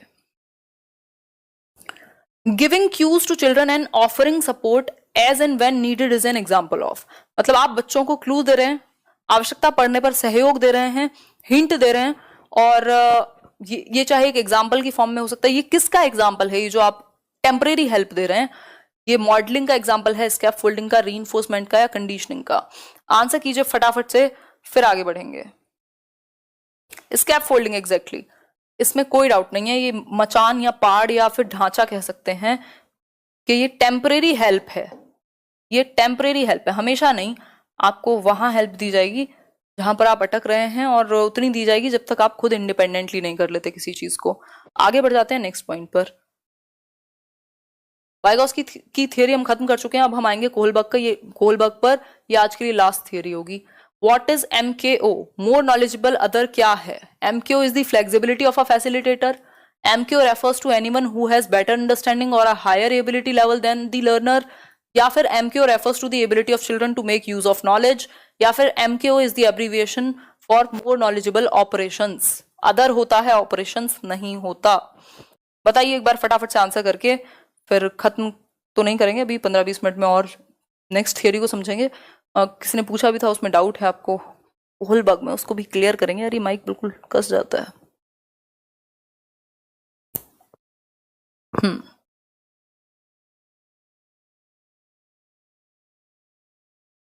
तीनों सीरीज में हमेशा कंफ्यूज, कौन सी तीनों सीरीज में बताओ एक बार। मतलब कोहलबर्ग की बात कर रहे हो या इनकी बात कर रहे हो? बताओ बताओ। हम्म, सही है। बी ऑप्शन, मतलब MQ refers to anyone who has better understanding or a higher ability level than the learner। यही बात हमने की थी उस एक क्षेत्र में।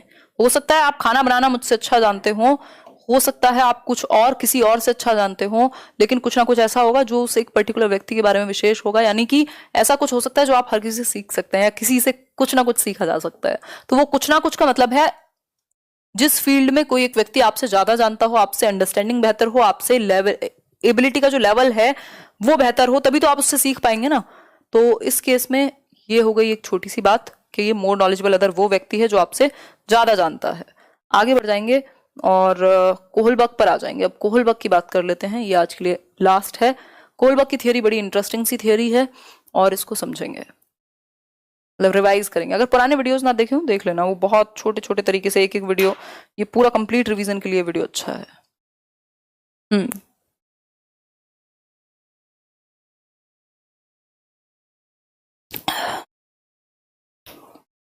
हम्म।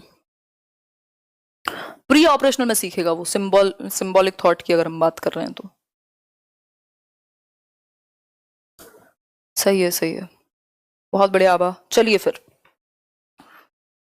अगर मैं बात करूं कोहलबर्ग की, तो कोहलबर्ग का नैतिक विकास का सिद्धांत है। नैतिक विकास यानी कि मॉरल डेवलपमेंट, हम सभी जानते हैं। अगर मैं कोहलबर्ग की बात करूं तो कोहलबर्ग ने, नैतिक विकास है क्या पहले ये बताओ। नैतिक विकास में बेसिकली हम बात करें तो कुछ ये सोशल डेवलपमेंट से जुड़ा हुआ है। कुछ ऐसे प्रिंसिपल्स हैं, कुछ ऐसे सिद्धांत हैं जो हमें बताते हैं कि ये चीज सही है, ये चीज गलत है, इधर जाएं या इधर जाएं। ठीक, तो ये बेसिक प्रिंसिपल्स हैं अबाउट रॉन्ग और राइट। ठीक, तो ये कोहलबर्ग हैं। और कोहलबर्ग ने क्या किया था, कुछ 16-17 साल तक के बॉयज को लिया था जो अडोलसेंट थे, और उन पर अपना क्या कहें एक्सपेरिमेंट कहें, या फिर उनको बहुत सारी स्टोरीज या डिलेमास दी। डिलेमा क्या है, दुविधाएं, यानी कहानियां सुनाई, और वो ऐसी कहानियां थी जिनमें दुविधा थी, जिनमें डिसीजन लेने में फंसेगा इंसान। डिलेमा होता है इधर जाएं या इधर जाएं, कोई एक रास्ता आपको चूज करना पड़ेगा, और दोनों में से जो दोनों ही रास्ते हैं उनको एक तो रास्ता चूज करना बहुत मुश्किल है। मतलब अगर आपके सामने कोई ऐसी दुविधा है कि आप दो बहुत ही प्यारे लोग हैं, मतलब आपके फादर हो सकते हैं, आपके हस्बैंड हो सकते हैं, कोई भी हो सकता है। ठीक, अब कई लोग ऐसे ऑब्जेक्शन नहीं उठाएंगे। ठीक, तो इस केस में कि अगर बचाने का ऑप्शन, तो आप किसको बचाएंगे? या फिर आप एग्जाम देने जा रहे हैं, एक्सीडेंट आपने सामने देखा, और आपका अगर कोई परिचित है तो शायद आसान हो जाए डिसीजन लेना, लेकिन आप वो एग्जाम देने जाएं या उस व्यक्ति को बचाएं। तो ये क्या है, डिलेमा, दुविधा मिल गई आपको। तो इस तरीके की दुविधा वाली बहुत सारी स्टोरीज उनको सुनाई बच्चों को। उसमें से एक बहुत ही फेमस डिलेमा है हाइंस डिलेमा। अब ये जो हाइंस डिलेमा है, इसको समझते हैं। मॉरेलिटी क्या है हमने अभी समझा, कुछ ऐसे सिद्धांत हैं नैतिक रूप से जिनको हम सही मानते हैं, जैसे झूठ बोलना सही है या गलत, अब सबकी इस पे अपनी अपनी विवेचना होगी। ठीक, तो हम ऐसे कुछ प्रिंसिपल्स हैं जिसके बेसिस पे हम कुछ चीजों को सही या गलत मानते हैं। ठीक, तो that is morality. Moral reasoning क्या है? मॉरल रीजनिंग है जो हम सही या गलत में से, भाई राइट और लेफ्ट में से आपने एक रास्ता चुना, अब ये राइट चुनोगे या लेफ्ट चुनोगे, इसके लिए कोई रीजन भी तो दोगे ना। अब ये जो रीजन है किसी बेसिस पे तो आपने चुना होगा ना, कोई रीजन ही तो होगा। तो इस केस में अगर मैं बात करूं तो मॉरल रीजनिंग है मॉरल डिसीजन लेने के लिए जो आप जिस तर्क का इस्तेमाल करते हो। ये तर्क किस बेसिस पे होगा? आपके संज्ञानात्मक स्तर के आधार पर, कॉग्निटिव मैच्योरिटी के आधार पर आपका ये तर्क बेस्ड होगा। ठीक है, कॉग्निटिव मैच्योरिटी के आधार पर होगा ये तर्क आपका। क्लियर हो गई बात? ठीक, आपका संज्ञानात्मक स्तर, ये बेसिकली प्याजे का मॉरल डेवलपमेंट था, उससे प्रभावित थी ये थियोरी, कॉपीड नहीं थी, प्रभावित थी। ठीक है बात? क्या हुआ लोकेश? व्यक्ति को बचाएंगे, हाँ, इसमें सबके अलग अलग आंसर्स हो सकते हैं। हाँ, कौन है ये? इतना नहीं पूछेगा आपसे, बिल्कुल सही बात है। 72 बॉयज थे, उसमें भी कुछ 10 साल, 13 साल, 16 साल तक के कहा मैंने शायद, या कह दिया अगर 16 साल के तो वो डिफरेंट हो जाएगा, बट 16 साल तक के मतलब 16 साल से ऊपर के नहीं, ठीक। तो वो एक केस है इसमें, ठीक है बात। 5 जुलाई को होगा नहीं होगा वो देखा जाएगा, वो हमारे हाथ में नहीं है, तैयारी करते हैं, आगे बढ़े। मॉरल रीजनिंग है वो तर्क, वो रीजनिंग, वो रीजन जो आप खुद को दे रहे हैं किसी भी एक डिसीजन के लिए। ये एक बात हुई। मॉरल डिलेमा अभी हमने डिस्कस किया था, दुविधा है, इधर जाएं कि इधर जाएं, आप बीच में फंसे हुए हैं, दैट इज मॉरल डिलेमा, ठीक है। अब एक बहुत ही फेमस डिलेमा है, प्रदीप जी ये चल रहा है आपका सेशन पिछले 74 मिनट्स से, आगे बढ़ते हैं। हाइंस डिलेमा बड़ी फेमस है। हाइंस एक व्यक्ति है जिसकी जो वाइफ है उसको कोई डेडली डिजीज हुई है जिससे जान जाने की संभावना है, यमराज तैयार खड़े हुए हैं, ठीक। और अब एक ही तरीका है कि कोई एक ऐसी दवाई है जो जान बचा सकती है, बाकी कहीं वो दवा अवेलेबल ही नहीं है, वो मेडिसिन, और ये दवा मिलती है किसी एक केमिस्ट के पास, किसी एक ऐसे व्यक्ति के पास जिसने उस दवाई को बनाया है, लेकिन वो इस दवाई को जब ये लेने जाएगा हाइंस, तो वो उसका 100 गुना प्राइस या 10 गुना प्राइस, मतलब बहुत ज्यादा महंगा उसको करके बेचता है। और वो कहता है कि भाई कुछ भी हो जाए, तुम्हारी वाइफ की जान जाए, कुछ हो, और इससे कम मैं नहीं दूंगा, मैंने इसको बनाया और मैं इसके लिए पैसे वसूलूंगा, है ना। ये वो वाली बात हो गई कि if you are good at something don't do it for free, ये आजकल का स्टाइल है, ठीक। तो उस केस में अगर मैं बात करूं तो हाइंस कोशिश करता है जितने भी वो अपने रिश्तेदारों से, जैसे भी जितना पैसा वो जुटा सकता है उतना वो देता है, 10 गुना तक भी, लेकिन वो बहुत ज्यादा प्राइस हाई है उसका और वो मानता नहीं है। अब हाइंस के सामने सिर्फ एक रास्ता है, हाँ यमराज बहुत सुंदर है, एक रास्ता है हाइंस के पास, या तो वो चोरी कर ले, उस दवा को तोड़ करके ले आए उसकी दुकान से, या फिर अपनी वाइफ को मरने दे। अब दुविधा हो गई ना कि ये इधर जाए या इधर जाए, वाइफ को मरने दे या चोरी कर ले, क्योंकि चोरी करना अपने आप में अच्छी बात मानी नहीं जा रही। तो इस केस में उसको क्या करना चाहिए, तो जो वो 10 साल 13 साल 16 साल के बच्चे हैं, वो अलग अलग एज के बच्चा अलग अलग डिसीजन लेने के लिए अलग अलग तर्क देगा। वो जो रीजनिंग है वो इंपॉर्टेंट है कोहलबर्ग के लिए डिसीजन से ज्यादा, कि आप तर्क क्या दे रहे हैं, ठीक। तो इस केस में अगर मैं बात करूं तो हाइंस की बात करें तो 3 तरह के क्वेश्चन, ये बहुत सारे ऐसे सेवरल क्वेश्चंस पूछे गए, उसमें से कुछ 3 क्वेश्चंस थे कि अगर हाइंस को जो डील है, जो ड्रग है, उसको चोरी नहीं करना चाहिए क्योंकि चोरी करना लॉ को ब्रेक करना होगा, यानी उसको सजा हो सकती है, या फिर Heinz should steal the drug and accept any prison, वो जो जैसे मूवीज में दिखाते हैं ना कि ऐसे मार दिया और जाके सरेंडर कर दिया, तो ये कर देना चाहिए कि चोरी करके और सरेंडर कर देना चाहिए, या फिर Heinz should steal the drug and not go to prison as this is unfair, मतलब उसको चोरी तो कर लेनी चाहिए ड्रग, लेकिन प्रिजन नहीं जाना चाहिए, मतलब जेल नहीं जाना चाहिए। क्यों? क्योंकि उसने तो सही किया, वो भी तो गलत कर रहा था ना केमिस्ट वाला, वो भी तो उसको 100 गुना प्राइस पर बेच रहा था, तो उसने क्या गलत किया, वो जान बचा ली अपनी वाइफ की। तो इस तरीके के 3 क्वेश्चन हैं जो बहुत कॉमन है, इसके अलावा बहुत सारे क्वेश्चन उन्होंने पूछे होंगे। इस केस में अगर मैं बात करूं तो ये अलग अलग एज के बच्चे अलग अलग बात कहेंगे। जो ये वाली स्टेज है, अभी हम आगे पढ़ेंगे तो मैं इन क्वेश्चंस पर फिर से आऊंगी कि कौन सी स्टेज का बच्चा कौन सा तर्क देगा, ठीक है बात। तो अभी हम उन्होंने इस आधार पर इनके आंसर्स या इनकी रीजनिंग के आधार पर बच्चों की क्या दिया, कुछ स्टेजेस दी मॉरल डेवलपमेंट की। बेसिकली इन्होंने स्टेजेस से भी ज्यादा लेवल दिए। अब ध्यान से समझिएगा, इसमें कंफ्यूजन हो जाती है जो लोग पहली बार पढ़ते हैं, बाकी तो नहीं होगी कंफ्यूजन। आप लोग काफी संख्या में जुड़े हुए हैं यार, आज तो बीच में मेरी एनर्जी भी वैसे लो है कंपैरेटिवली जितनी रहती है उससे।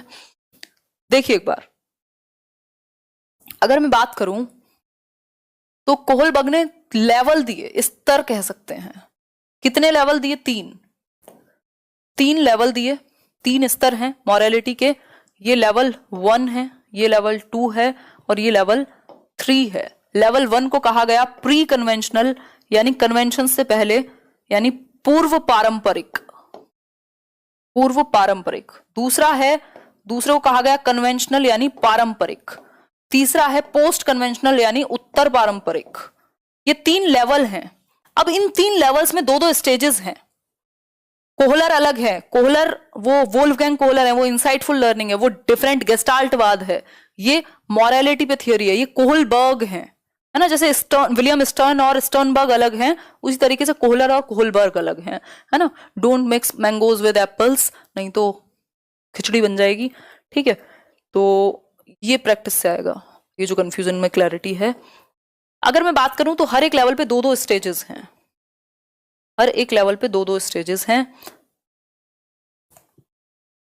ये हुई तीसरी स्टेज, फिर ये फोर्थ स्टेज आ जाएगी, फिर ये फिफ्थ आ जाएगी, और ये आ जाएगी आपकी सिक्स्थ स्टेज।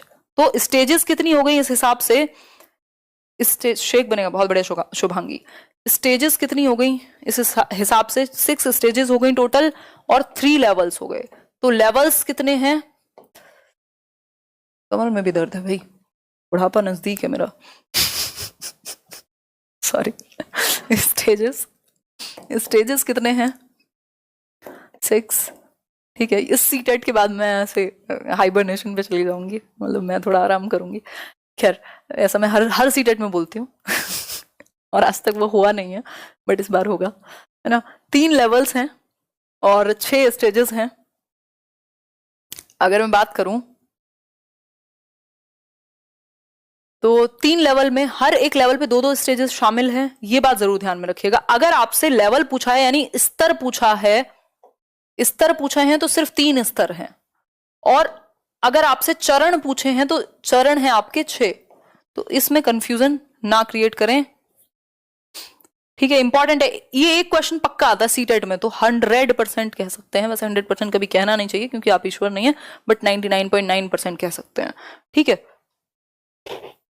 एक जोक सुना दो, हाँ पेमेंट भिजवा देना स्टैंड अप कॉमेडी का, सुना देंगे मजाक कर रही हूँ। हाँ सही है,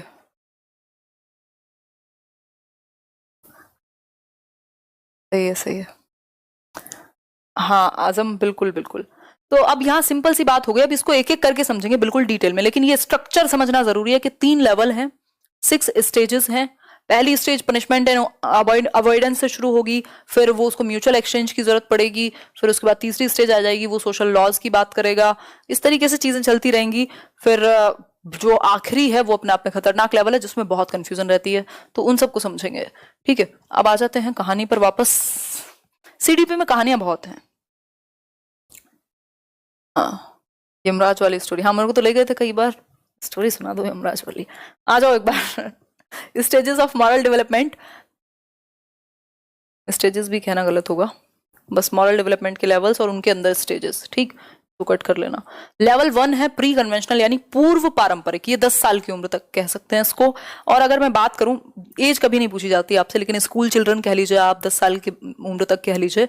पूर्व पारंपरिक यानी परंपराओं से पहले, रूढ़िवाद से पहले, मतलब अभी बच्चे को कुछ नहीं पता आपके समाज में क्या परंपराएं चल रही हैं, क्या रूढ़ियां हैं, क्या ट्रेडिशंस हैं, क्या है वो, उसका जो नैतिकता है, जो उसकी मॉरलिटी है, वो 2 स्टेजेस में विभाजित है। उसके क्या रीजन है देख लेते हैं। एक स्टेज है ओबीडियंस एंड पनिशमेंट ओरिएंटेशन, और दूसरी है इंडिविजुअलिज्म एंड एक्सचेंज यानी पर्सनल रिवॉर्ड ओरिएंटेशन भी इसको कह देते हैं, म्यूचुअल एक्सचेंज भी कह देते हैं, कई कई नाम है इनके, ठीक। तो इस स्टेज में अगर मैं बात करूं, फर्स्ट है ओबीडियंस एंड पनिशमेंट, मतलब वो आज्ञा का पालन इसलिए करेगा ताकि पनिशमेंट से बच सके। भाई डांट पड़ेगी मम्मी से इसलिए होमवर्क कर लो, ठीक, झूठ मत बोलो क्योंकि डांट पड़ेगी। हाइंस को वो एक डिफरेंट मतलब चीज पे चला गया, ठीक, उसको बाद में डिस्कस करेंगे, लास्ट में अभी कंफ्यूजन हो जाएगी। ओबीडियंस एंड पनिशमेंट की अगर मैं बात करूं तो बच्चा आज्ञा पालन इसलिए करता है ताकि वो पनिशमेंट से बच सके, और कोई काम उतना ही बुरा है जितनी ज्यादा पनिशमेंट उसमें मिलेगी। मतलब अगर किसी को बहुत ज्यादा पनिशमेंट मिली है, अगर अपने बड़े भाई बहन को 4 थप्पड़ लगते हुए देखे हैं, जो कि गलत है, तो वो 4 जो थप्पड़ हैं, अगर 4 लगे हैं तो मतलब ज्यादा काम गलत किया होगा, अगर 1 लगा है तो कुछ कम गलत काम किया होगा। तो मतलब उसको लगता है पोटेंशियल पनिशमेंट जितना है उसके हिसाब से गलती होगी, ठीक है बात, बहुत बड़ा नीतीश। सेकंड है इंडिविजुअलिज्म एंड एक्सचेंज, मतलब वो टिट फॉर टैट की बात करेगा कि अगर मैं ये आपके लिए कर रहा हूं तो मुझे क्या मिलेगा बदले में, ठीक। तो ये एक बेसिक बात है। ओबीडियंस एंड पनिशमेंट ओरिएंटेशन, पहली स्टेज कि बच्चा आज्ञा का पालन करेगा, मम्मी पापा की बात मानेगा सबकी, क्यों, क्योंकि फिर नहीं मानी तो पनिशमेंट मिलेगी, ठीक। तो वो पनिशमेंट से बचने के लिए आज्ञा का पालन करेगा, ये चीज दिमाग में आपके छप जाएगी, ठीक है बात। बहुत बढ़िया श्वेता जी, थोड़ा स्लो चलें, नेटवर्क इशू, अच्छा ठीक है ललित जी, हम बैठ जाते हैं चेयर डाल के, यहाँ। बहुत बढ़िया अंकिता, अभी तो शुरू ही हुआ है आपका रिवीजन, क्लियर हो गई बात।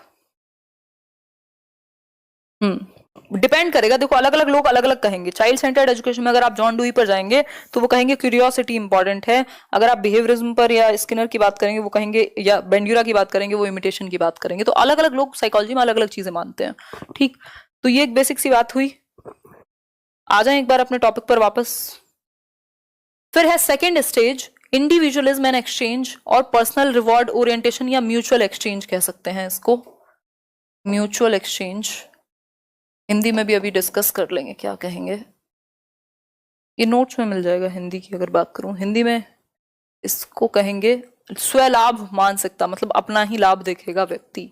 ठीक, म्यूचुअल एक्सचेंज, स्टॉक एक्सचेंज नहीं है, म्यूचुअल एक्सचेंज है। मतलब टिट फॉर टैट, ऐसे हाथ मिलाया जाएगा, नोकिया वाला कनेक्टिंग पीपल, के अगर आपको घर का कुछ सामान मंगवाना है तो मुझे पॉकेट मनी देनी पड़ेगी, उसमें से कुछ, मतलब अगर मैं 5 रुपए की चीज लाऊंगा तो मुझे भी 2 रुपए की एक चॉकलेट चाहिए, है ना, क्योंकि मैं घर का कुछ काम कर रहा हूँ। घर का कुछ काम किया उसने तो वो कहेगा, या हम में से कई लोग ये अभी भी करते होंगे, है ना, कि आज मैं ये वाली सफाई कर दूंगा या कर दूंगी, मेरे लिए पराठे बना देना। ठीक, क्या है ये म्यूचुअल एक्सचेंज है, टिट फॉर टैट है, जैसे को तैसा वाली स्टेज है कि you scratch my back and I will scratch yours. ठीक, तो टिट फॉर टैट। ठीक, जैसे को तैसा। सेल्फ इंटरेस्ट, हर चीज में वो पहले अपना इंटरेस्ट देखेगा कि मुझे क्या मिलेगा इससे बदले में करने में। ठीक है बात, तो ये एक बेसिक सी बात है। Okay Pradeep ji, tit for tat कह सकते हैं। इसके अलावा अगर मैं बात करूं, ये वो वाले हैं जो कई लोग ये वाला स्टेटस नहीं लगा के रखते थे पुराने जमाने में, पुराना नहीं मतलब जब ऐसे फेसबुक आया था, तो कि ऐसे my attitude will always be based on how you treat me, है ना।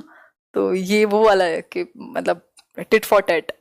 ठीक है, और एक और चीज अगर मैं बात करूं क्वेश्चन की, तो आपसे क्वेश्चन पूछ लिया जाता है कि मान लीजिए 2 बच्चे हैं क्लासरूम में, उनकी लड़ाई हो रही है आपस में, टीचर ने पूछा क्या हुआ, तो उसने कहा कि इसने मुझे थप्पड़ मार दिया। तो वो कहेगा, टीचर ने पूछा तुमने थप्पड़ क्यों मारा, तो वो कहेगा इसने मेरी नोटबुक फाड़ी थी, यानी उसको लगा कि मेरा बदला पूरा हो गया। तो वो ऐसी चीजें उसको सुकून तभी मिलेगा जब उसको बदला पूरा हो गया। ठीक है, वो अगर वो कहेगा कि अपनी इरेजर मुझे दे दे, तो वो कहेगा पेंसिल दे दे तू मुझे इसके बदले अपनी, है ना। अगर उसने लंच खिला दिया अपना, तो कहेगा उस दिन मैंने लंच खिलाया था अब मुझे तू ये खिला। तो वो सेल्फ इंटरेस्ट या म्यूचुअल एक्सचेंज की बात होगी सेकेंड स्टेज में, क्योंकि बच्चों को कन्वेंशन से कोई मतलब नहीं है, ये कन्वेंशन से पहले की स्टेज है। ठीक, तो ये दोनों स्टेजेस, यानी पनिशमेंट से बचने के लिए एक तो सही काम करेगा, दूसरा अपना इंटरेस्ट देखेगा, समाज में क्या परंपराएं चल रही हैं उसको फर्क नहीं पड़ता। ठीक, सेकेंड लेवल आ गया आपका कन्वेंशनल, यानी परंपरागत। अब ये पूरा अपने आप में ये महान सा लेवल है कि हम सब इन्हीं में बंधे रह जाते हैं, क्या कहेंगे लोग। ठीक, तो ये सबसे बड़ा रोग वाली कहानी है। तो अगर हम देखें यहाँ, तो ये थर्ड और फोर्थ लेवल है। इंटरपर्सनल रिलेशनशिप्स, यानी गुड बॉय गुड गर्ल, आपको अच्छा कहा जाएगा यदि आपने पेरेंट्स की सारी बातें मानी या ये किया वो किया, है ना, चाहे। फिर है maintaining the social order, law and order, मतलब आप जो रूल्स हैं समाज में उनको आप हमेशा फॉलो करेंगे। जो वो हाइंस वाला क्वेश्चन था ना कि अगर वो रूल ब्रेक करता है हाइंस, तो ये गलत होगा क्योंकि it would be law breaking, मतलब वो रूल्स को तोड़ेगा ऐसा करके। तो ये वाला बच्चा, थर्ड स्टेज वाला बच्चा तो बिल्कुल ही नहीं करेगा कि गुड बॉय नहीं बचेगा हाइंस, और फोर्थ जो है वो वैसे नहीं करेगा क्योंकि रूल्स को ब्रेक कर रहे हैं आप, और रूल्स आर रूल्स होते हैं, चाहे कुछ हो जाए रूल्स को इधर उधर नहीं किया जा सकता। ठीक है बात, बहुत बढ़िया अंकिता। आगे बढ़ते हैं नेक्स्ट पॉइंट पर। Interpersonal relationship, good boy nice girl orientation, ये है आपकी थर्ड स्टेज, सेकेंड लेवल में आएगी। ठीक, स्टेजेस को हम 1 to 6 लेकर के चलते हैं, और लेवल में हम लेवल 1, लेवल 2, लेवल 3, हर लेवल में 2-2 स्टेज। तो इंटरपर्सनल रिलेशनशिप्स की बात करूं तो यहां बच्चा अच्छा लड़का अच्छी लड़की अभिविन्यास कहा जाता है, A++ लाएगा बच्चा। क्यों? क्योंकि मम्मी जब देखेंगी तो कहेंगी तुम बहुत अच्छे बच्चे हो, टीचर जब देखेंगी तो कहेंगी शाबाश, और वो इस शाबाशी के चक्कर में जिंदगी अपने निकाल देगा, उसको बस गुड बॉय गुड गर्ल सुनना है। ठीक, गलत नहीं है इसमें कुछ, मतलब हर चीज के 2 एस्पेक्ट होते हैं ना, तो मैं दूसरा दिखा रही हूँ अभी, क्योंकि ये तो दिख ही रहा है आपको सब सामने कि गुड बॉय नाइस गर्ल क्या कहेंगे, ओरिएंटेशन, अभिविन्यास। ठीक, तो वो अच्छा लड़का अच्छी लड़की, अभी भी तारीफ सुनना है, ऐसे बहुत सारे ऐसे टीचर्स हैं स्पेशली, मतलब ऐसे तो ये तो जेंडर बायस हो जाएगा, बट ठीक है, मतलब जैसा माना जाता है, और कि थोड़ी तारीफ कर दो आप, ऐसे कि कोई आंटी आई हो ऐसे तारीफ कर दो आप, वो बहुत बढ़िया आंटी, अच्छे लग रहे हो, और वो एकदम नेक्स्ट लेवल। तो ये क्या क्या है, मतलब खुश हो जाएगा। Good boy good girl orientation. तो मॉरलिटी किस चीज पे बेसिस है, बेस्ड है कि अच्छा लगेगा, है ना, अच्छा सुनने को मिलेगा। You are good girl ma'am, देखो तृप्ता ले लो मजे लो सही है सही है। फिर है fourth, maintaining the social order, law and order की स्टेज है ये, है ना। तो एक और क्वेश्चन जैसे आपसे पूछा जाता है कि तुम्हारे पेरेंट्स तुम पर बहुत ही गर्व महसूस करेंगे यदि तुम फर्स्ट आओगे, यदि तुम सच बोलोगे। तो ये क्या है, good boy good girl orientation. देखो क्योंकि इंसान में, ह्यूमंस में इमोशंस है ना, अगर आप सबसे ज्यादा बेहतर तरीके से किसी को कंट्रोल कर सकते हो तो वो इमोशंस है ना। तो आप इमोशंस के लेवल पे खेल सकते हो, मतलब ये कह सकते हैं। और ये खतरनाक है अपने आप में, मतलब मैं खेलना नहीं सिखा रही हूँ आपको, मैं इवन ये बता रही हूँ कि ये बहुत खतरनाक है। तो इमोशंस को अपने मैनेज करके चलिए, अपने हाथ में रखिए अपनी चाबी, नहीं तो मुश्किल तो होगी ही, बट ठीक है, आग का दरिया है, डूब के जाओगे क्वेश्चन, ये फोर्थ स्टेज है। ज्यादा रात हो गई, दिमाग चल गया मेरा देखो एक बार, हाँ बहुत बढ़िया शुभम, एक ही बात है, एक ही बात है श्वेता, एक ही बात है।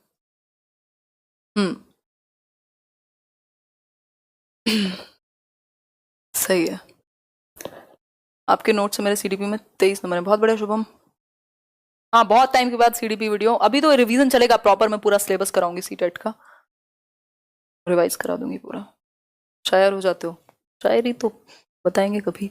Maintaining the social order, law and order, अब ये रूल्स आर रूल्स वाली स्टेज है ना। वो होता नहीं था ऐसे, हमारे यहाँ तो बहुत होता था, मतलब ये जो वो एक ऐसे, जब मैं छोटी क्लासेस में थी तो हमारे स्कूल में डिसिप्लिन को बहुत ज़्यादा फॉलो करते थे। हालांकि हमारे जैसे बच्चे मजेदार होते हैं, वो कहाँ मानते हैं। तो ऐसे वो होता नहीं था कि एकदम आप ऐसे 2 चोटी बना के जानी है, अगर नहीं 2 चोटी भी नहीं, तब तो मैं और छोटी थी, 8th में थी। वो हेयर बैंड लगा के जाना है, थोड़े से बाल अगर आपके बड़े हो गए हैं तो। अब उस केस में मैं तो पॉकेट में ही रख के जाती थी, लगा के नहीं जाती थी।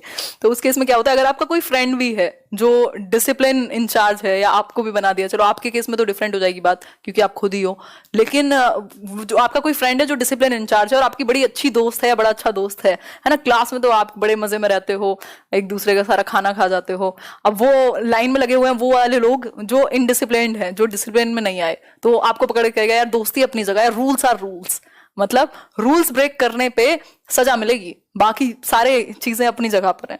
ठीक है बात। तो अगर मैं बात करूं, बहुत बढ़िया सोने का, अगर मैं बात करूं तो यहां बात होती है मेंटेन करने की, मतलब अगर हम एक के लिए रूल्स ब्रेक करेंगे तो फिर सभी उसको ब्रेक करेंगे और समाज में एक ऑर्डर नहीं बचेगा। तो रूल्स आर रूल्स, या रूल्स आर स्ट्रिक्ट कह सकते हैं, या rules can not be broken. अगर आपने रूल ब्रेक किया है इसका मतलब फिर सब रूल ब्रेक करेंगे। अगर एक बंदा रूल ब्रेक करेगा, एक बंदा रेड लाइट जंप करेगा, तो सब करेंगे। ठीक है बात। बहुत बढ़िया मन। तो इस केस में ये जो पुलिस की बात हो रही है, मतलब रूल्स को फॉलो किया जाना चाहिए, रेड लाइट को जंप नहीं किया जाना चाहिए। एक व्यक्ति रेड लाइट जंप करेगा, सब करेंगे, मतलब अगर एक भी व्यक्ति, क्योंकि रूल्स किस लिए हैं, समाज में एक सोशल ऑर्डर बना रहे, सारी चीजें ठीक से होती रहें, अदरवाइज सब अपने अपने मन से चलेंगे और कोई ऑर्डर नहीं बचेगा, और जब ऑर्डर नहीं बचेगा तो फिर तो पता नहीं क्या ही होगा। फिर है लेवल 3, पोस्ट कन्वेंशनल लेवल। अब ये परंपराओं से दूर चले गए आप, अब आपकी एक इंडिविजुअल मॉरलिटी, आप एक अलग ही लेवल पे हैं। ये हाईएस्ट लेवल है मॉरलिटी का, 2% लोग भी शायद पहुंच नहीं पाते इसके 6th स्टेज में। ठीक है बात, बिल्कुल फास्ट करो। अरे प्रिया खत्म होने वाला है, कोई दिक्कत नहीं है, सो जाना, रोज सोते ही हो।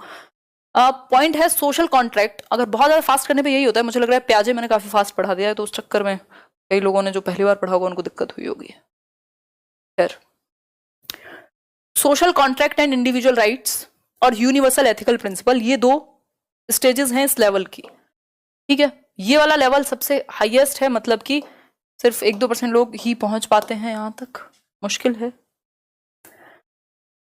देखते हैं एक बार, 5वें को कहेंगे सामाजिक संविदा, और इसको कहेंगे सार्वभौमिक नैतिकता। देखो ये social contract and individual right के बारे में बात करेगा, वो सोशल लॉज की बात हो रही थी जो 4th स्टेज थी, तो उसमें बड़ी कंफ्यूजन हो जाती है कई लोगों को 4th और 5th में।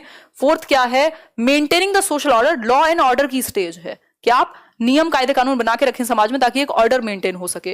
लेकिन 5th स्टेज कहती है कि इंडिविजुअल के कुछ राइट्स भी है। मान लिया समाज का एक ऑर्डर हो, एक कॉन्ट्रैक्ट रहना चाहिए, लेकिन इंडिविजुअल के कुछ राइट्स भी हैं, और अगर उसको लगे कि मेरे जो राइट्स हैं वो उनका हनन हो रहा है, तो वो क्या करे, आवाज उठा सकता है या रूल्स को बदला जा सकता है यदि वो भले में नहीं है या भले के लिए नहीं है तो।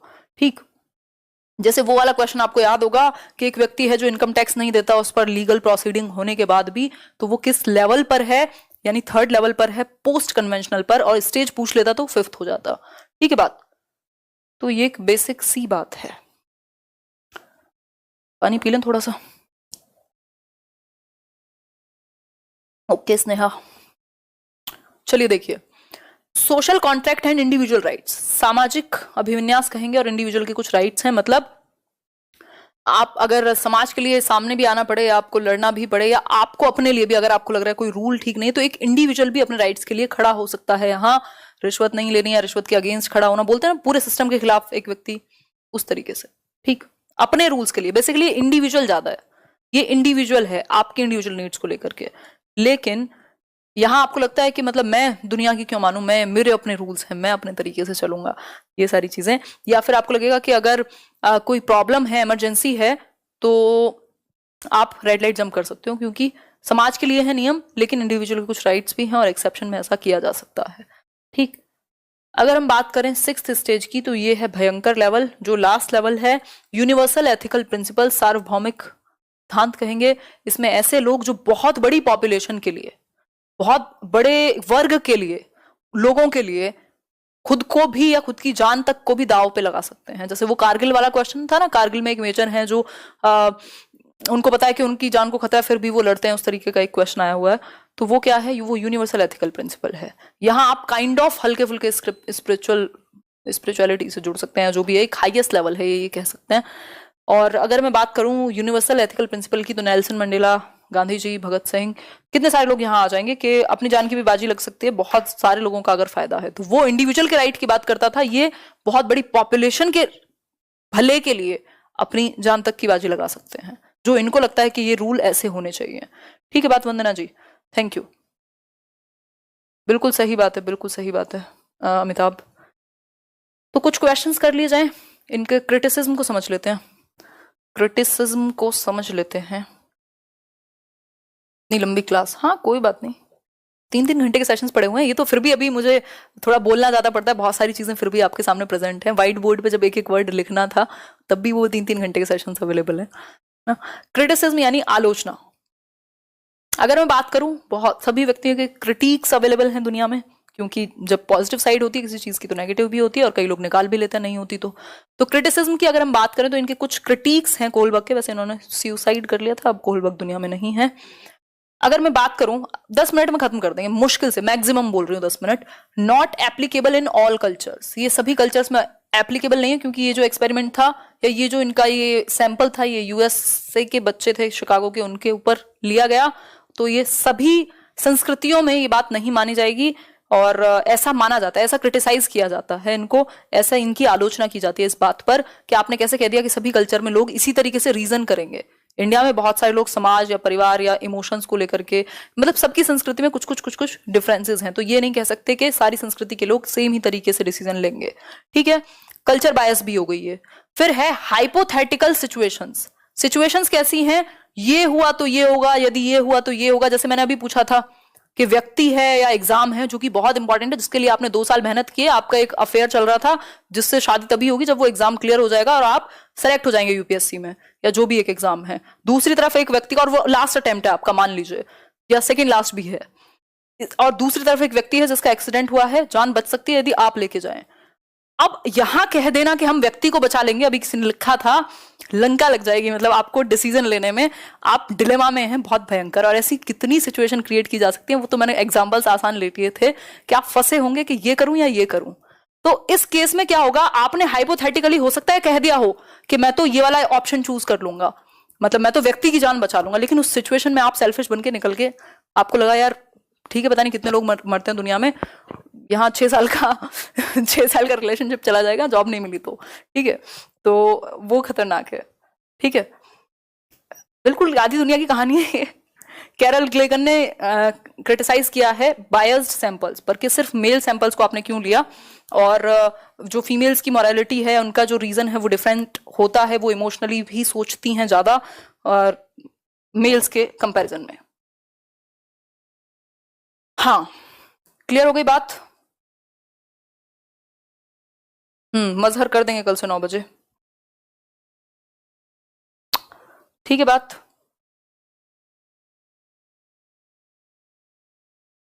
सही है तन्वी। तो ये 3 छोटी छोटी बातें हैं। जेंडर बायस भी कहा जाता है इस थियरी को, क्योंकि कैरल ग्लिगन ने ये कहा कि सिर्फ आपने मेल सैंपल्स लिए, फीमेल्स की मॉरलिटी अलग हो सकती है क्योंकि वो ज्यादा इमोशनल होती हैं, ज्यादा केयरिंग होती हैं, और पता नहीं क्या क्या होती हैं।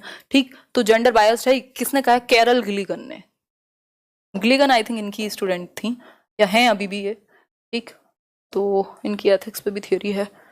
क्लियर हो गई बात? आगे बढ़ेंगे।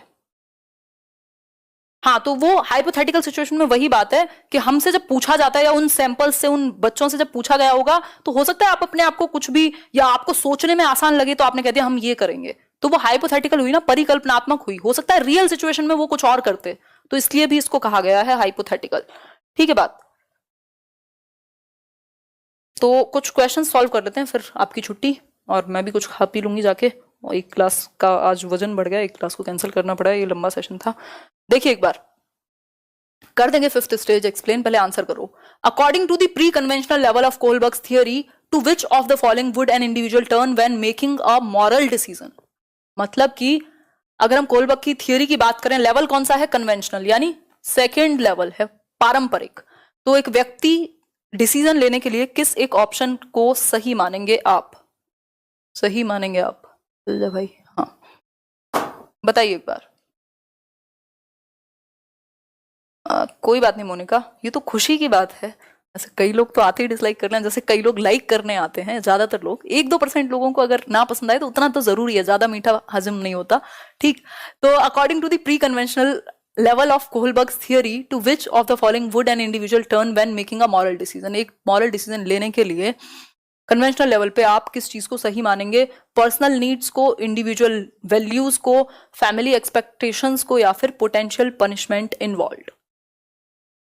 आंसर कीजिए थोड़ा सा, बताइए एक बार। धन्यवाद हर्षा। अरे यार अच्छा, प्री कन्वेंशनल है, ध्यान से पढ़ लेना, ये मैंने ही गड़बड़ पढ़ लिया।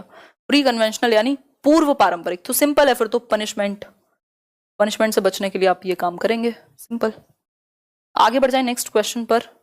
नेक्स्ट क्वेश्चन क्या है देख लेते हैं थोड़ा सा। According to Kohlberg, the thinking process involve in judgments about questions of right and wrong is called? मतलब कि अगर मैं बात करूं कोहलबर्ग के अनुसार, जो थिंकिंग प्रोसेस है, एक आपकी चिंतन की प्रक्रिया जो जजमेंट्स में इन्वॉल्व है, सही और गलत का जजमेंट लेने में जो एक प्रोसेस इन्वॉल्व है, पहला ऑप्शन है मॉरल रीजनिंग, मॉरल रियलिज्म कहलाएगा, मॉरल डिलेमा, या मॉरलिटी ऑफ कोऑपरेशन। फटाफट से आंसर कीजिए। हाँ बिल्कुल, हाँ हो जाएंगे 10,000 लाइक्स, तो आप लोग बिना कहे करते हैं, और ठीक है। मतलब जिस दिन मैं थियरी कराती हूँ, ये मेरी खास बात है, मुझे याद भी नहीं रहता कि लाइक का भी बोलना है, या क्योंकि वो बहुत वैल्यूएबल चीज़ है जो मैं डिस्कस कर रही हूँ। ये तो मज़े के लिए मैं कहती रहती हूँ बीच में, और आप लोगों का बहुत अच्छा रिस्पॉन्स रहता है, बहुत अच्छा रेशो रहता है, मतलब अगर देखा जाए तो। मॉरल रीजनिंग सिंपल है, वो तर्क जो आप निर्णय लेने के लिए लगाते हैं, वो रीजनिंग। ये जो मैंने अभी रीजनिंग की कहानी बताई थी कि आप ये सोचेंगे पता नहीं कितने लोग मरते हैं, या हो सकता है कोई और हेल्प कर देगा इनकी, मेरा तो एग्जाम चला जाएगा, मेरी तो शादी चली जाएगी, ये हो जाएगा, वो हो जाएगा, मेरी तो लाइफ का सवाल है। ये जो रीजन दे रहे हैं आप एक डिसीजन पर जाने के लिए, यही है मॉरल रीजनिंग। अगर आपने दूसरी तरफ रीजनिंग दी होती तो वो मॉरल रीजनिंग हो जाती। तो तर्क लेने के लिए जो आप, सॉरी, डिसीजन लेने के लिए आप जो तर्क देते हैं वही सही है। ठीक है बात? मतलब वही सही नहीं है, वो मॉरल रीजनिंग कहलाएगा। मॉरल डिलेमा है जो दुविधा है। A child reasons you do this for me and I will do that for you, ये कौन सी स्टेज है? फटाफट से बताइए। Good boy good girl, social contract orientation, instrumental purpose orientation, या फिर पनिशमेंट एंड ओबीडियंस ओरिएंटेशन? बताओ एक बार। डिलेमा दुविधा होती है, उस दुविधा से बाहर आने के लिए आप एक रीजनिंग लगाएंगे, वो मॉरल रीजनिंग कहलाएगी। लिखा हुआ है उसमें थिंकिंग प्रोसेस नहीं है डिलेमा। डिलेमा एक सिचुएशन है, आपको दुविधा में डाल दिया, लेकिन उसमें जो थिंकिंग प्रोसेस करोगे वो मॉरल रीजनिंग है। तो कंफ्यूज ना हो ऐसी चीजों में। बहुत बढ़िया Tarun, thank you Simpy. 10K done, अरे वाह गजब, बहुत बढ़िया। मतलब बीच में 3 बार कनेक्शन खराब हो गया, सारी चीजें, लेट सेशन शुरू हुआ, फिर भी एक तो आप लोग इतने लोग बने हुए हैं, 4.5 तो कम से कम, और फिर उसके बाद आप लोग 10,000 लाइक, हम लोग, क्या बात है, बहुत बढ़िया। आज खाने की जरूरत नहीं है, आज लाइक्स खाएंगे। Good boy good girl orientation है ये, ठीक है। A child reasons you do this for me, tit for tat है सिंपली, कि भैया तुम मेरे लिए ये करो, मैं तुम्हारे लिए वो करूंगा, सिंपल। क्या है ये? सेल्फ इंटरेस्ट देखेगा। गुड बॉय गुड गर्ल नहीं है ये, उसको फर्क नहीं पड़ता आप अच्छा कह रहे हो या बुरा। इंस्ट्रूमेंटल पर्पस ओरिएंटेशन, देखो इनके कई कई नाम हैं। इंस्ट्रूमेंटल पर्पस ओरिएंटेशन है, म्यूचुअल एक्सचेंज है, एक और नाम था, तो वो आपको थोड़ा सा ध्यान में रखने पड़ेंगे, ठीक है। ये पनिशमेंट एंड ओबीडियंस तो पहला होता है, ये 4th है आपका। आगे बढ़ जाएंगे, अब लास्ट क्वेश्चन होगा मेरे ख्याल में, नहीं अभी और है, 2 क्वेश्चन और हैं आपके। जोन ऑफ प्रॉक्सिमल डेवलपमेंट, ये वाइगॉस्की का है। जोन ऑफ प्रॉक्सिमल डेवलपमेंट पे आंसर करके जाओ, इसमें बहुत कंफ्यूजन होती है, फटाफट से आंसर कीजिए।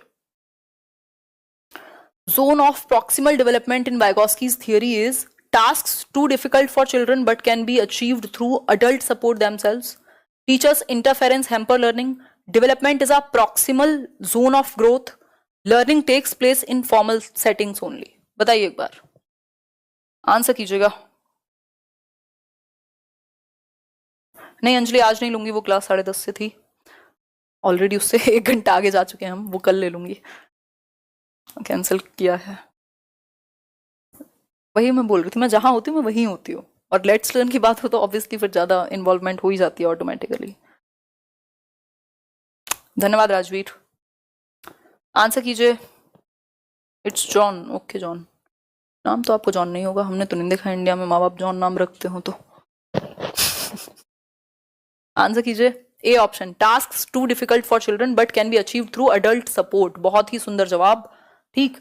क्या इसको 2 तरीके से परिभाषित किया जा सकता है, ये डिफरेंस है किसके बीच का, जो आप खुद कर सकते हैं और जो आप किसी की मदद से कर सकते हैं उसके बीच का, ठीक। इसके अलावा अगर मैं बात करूं जोन ऑफ प्रॉक्सिमल डेवलपमेंट की, तो हम कह सकते हैं वो चीजें, वो टास्क जो आपके खुद के करने के लिए डिफिकल्ट हैं, ये थियरीज आपको खुद समझने में प्रॉब्लम हो रही थी, बट आपको थोड़ा सा सपोर्ट मिला, अगर हमने ये डिस्कशन किया 105 मिनट का, तो हो सकता है, ऐसी मैं उम्मीद कर रही हूँ कि आपको चीजें क्लियर हुई होंगी, एटलीस्ट कुछ हद तक क्लैरिटी आई होगी। फिर वीडियो देखना फिर से तो आ जाएगी, थोड़ा सा पढ़ोगे फिर से थियरी और क्वेश्चन सॉल्व करोगे तो आ जाएगी क्लियर, ठीक। तो ऐसे टास्क जो बहुत ज्यादा डिफिकल्ट हैं खुद के लिए अचीव करना, बट अडल्ट सपोर्ट या आपसे जो ज्यादा जानने वाला व्यक्ति है उसकी सपोर्ट से अचीव किए जा सकते हैं, उसको आप जोन ऑफ प्रॉक्सिमल डेवलपमेंट कहेंगे। द फैक्ट, ऐसा कुछ नहीं है, फॉर्मल सेटिंग की बात नहीं करते, वाइगॉस्की कहते हैं आप जिंदगी से सीख सकते हो। The fact that children require culturally relevant knowledge and skills is attributed to, जो बच्चे हैं उनको कल्चरली रेलिवेंट नॉलेज और स्किल्स की जरूरत है, ऐसा कौन मानेगा। कल्चर की बात हो रही है, वर्ड्स को पकड़िए, सोसाइटी, कल्चर। आंसर कीजिए। धन्यवाद पूनम जी, मुझे तो पहले से है ही, अच्छी बात है ये तो, शिखा। ओ गॉड। दोनों संज्ञानात्मक विकास की बात करते हैं, श्लोक, दोनों संज्ञानात्मक विकास की बात करते हैं। सीटेट तो अभी बहुत सारे काम बाकी है, अभी तो मैंने शुरू भी नहीं किया रिवीजन। कल करेंगे, इंग्लिश पेडागोजी खत्म कर देंगे 2-3 दिन में, मैं टॉपिक्स करा दूंगी। क्लीगन की थियरी आती नहीं है, अभी मेरी एक फ्रेंड पूछ रही थी, उसका एमसीए का कुछ है, एथिक्स का एग्जाम, उसमें आती है, हमारे लिए नहीं आती है, जरूरत पड़ेगी तो करा भी देंगे। लास्ट क्वेश्चन है, सिंपल है, लेव वाइगॉस्की, सिंपल है, लेव वाइगॉस्की। समाज और संस्कृति से मनुष्य सीखता है अंतःक्रिया इंटरैक्ट करके, ये कहेंगे लेव वाइगॉस्की। प्याजे इस बात से बिल्कुल सहमत नहीं होंगे, थोड़े बहुत ही सहमत होंगे, हुए तो। स्किनर और पैवलव तो अपना बिहेवियरिस्ट है, उनको फर्क नहीं पड़ता।